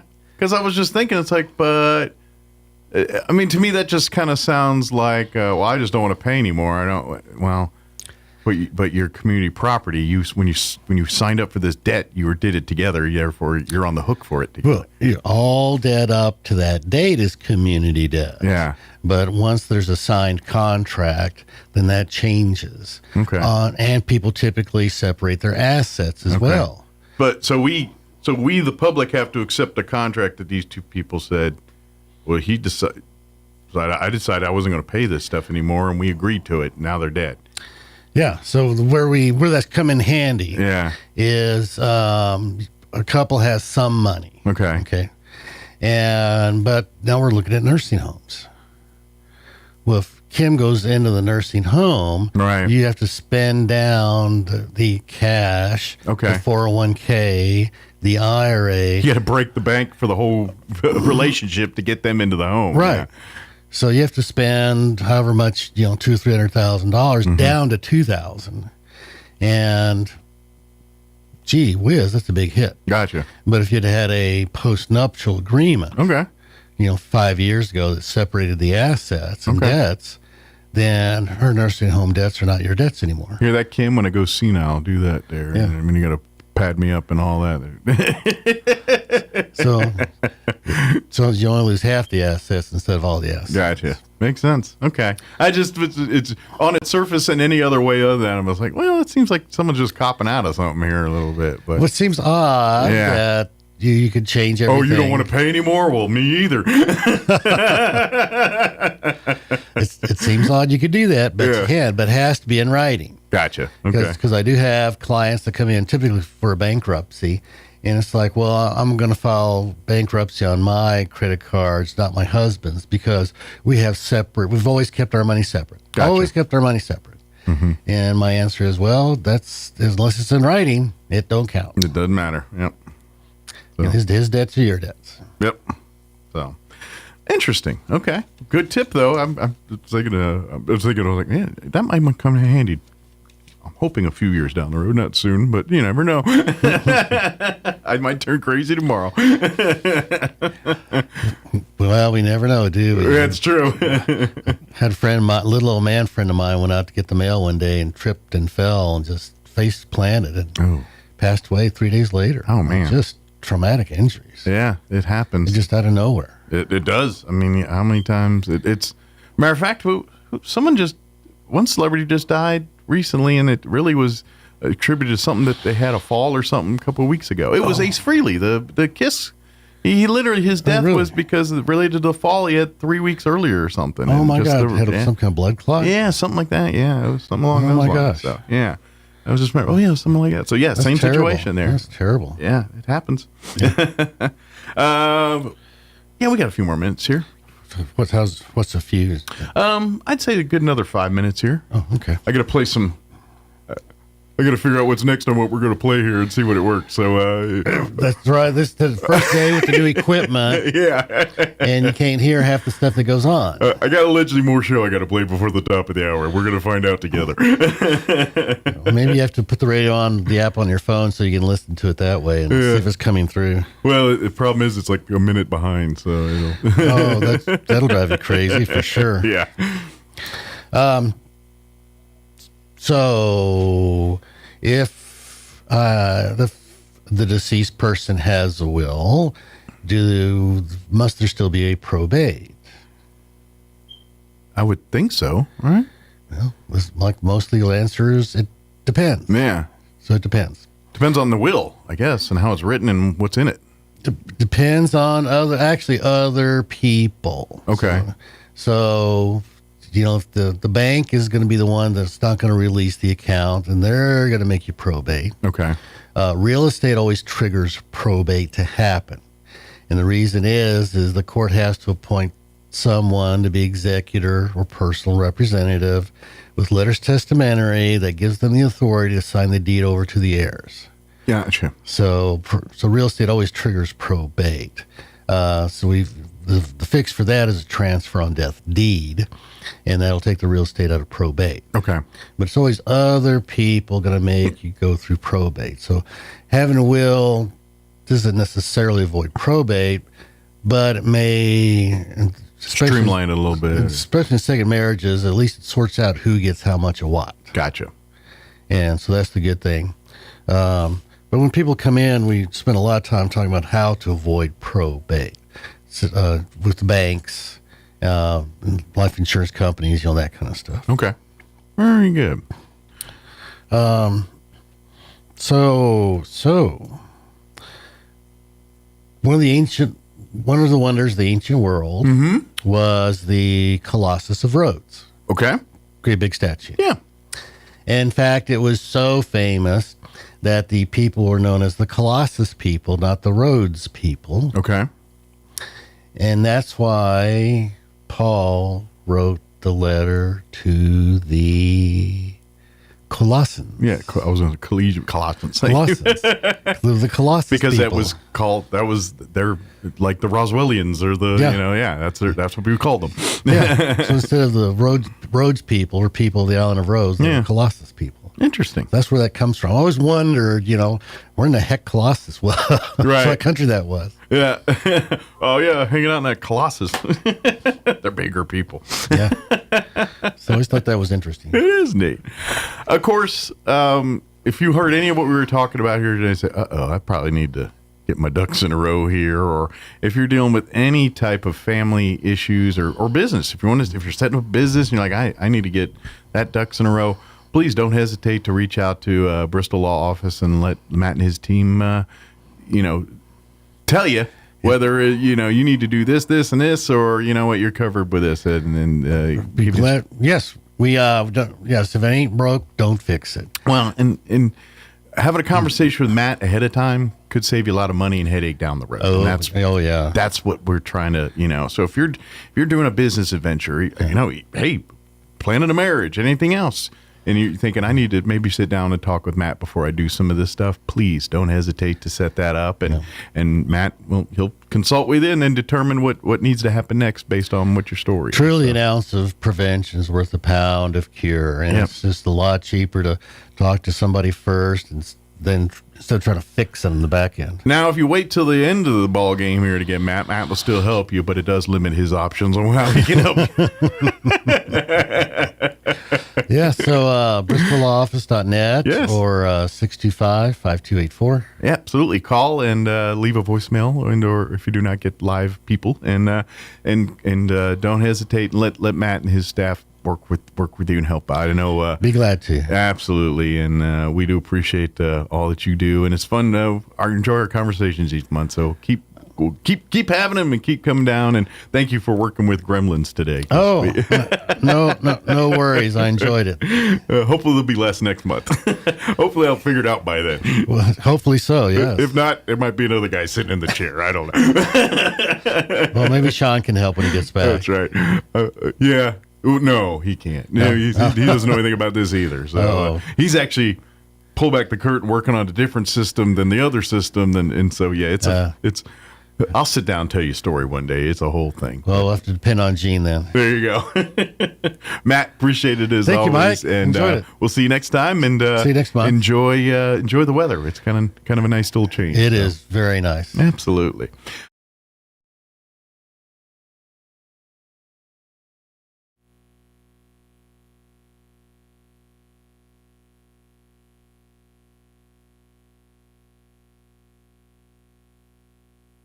With your Pecos Valley news updates, I'm Jared Cirillo. Thanks for joining us. Registration is now open for Artesia Little League. Sign-ups for the T-ball through majors levels are open from now until January 7th.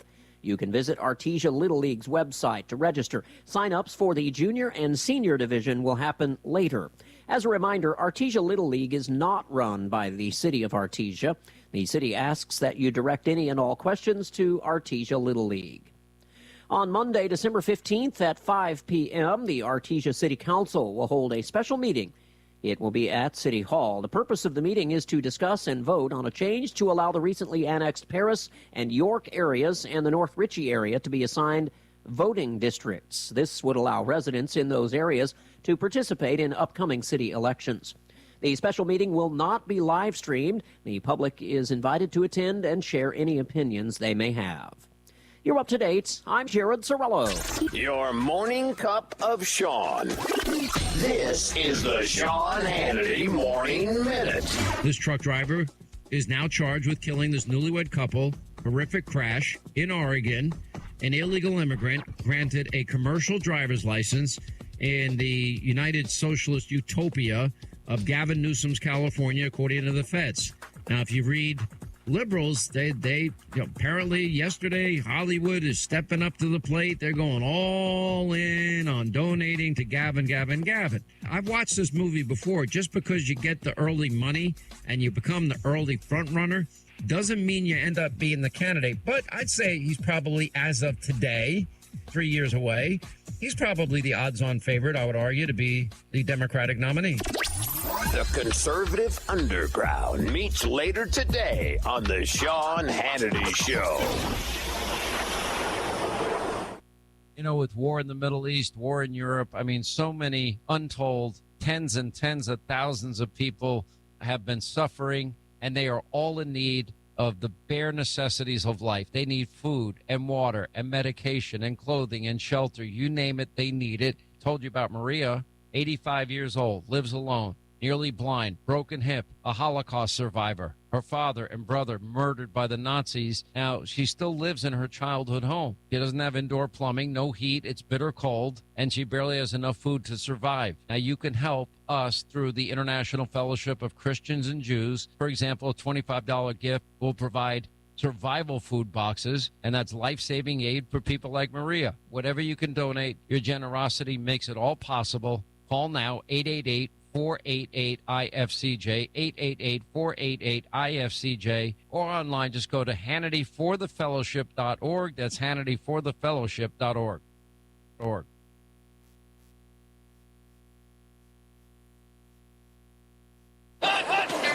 With your Cowboys Report, I'm Christy Scales. One of the key players to the defensive turnaround is very familiar with tomorrow night's opponent, so we'll get Kenny Clark to give us a scouting report on the high-scoring Lions who averaged 29 points a game right after this. Cowboys Nation is big because everything's bigger in Texas, and Reliant has the energy to power it all.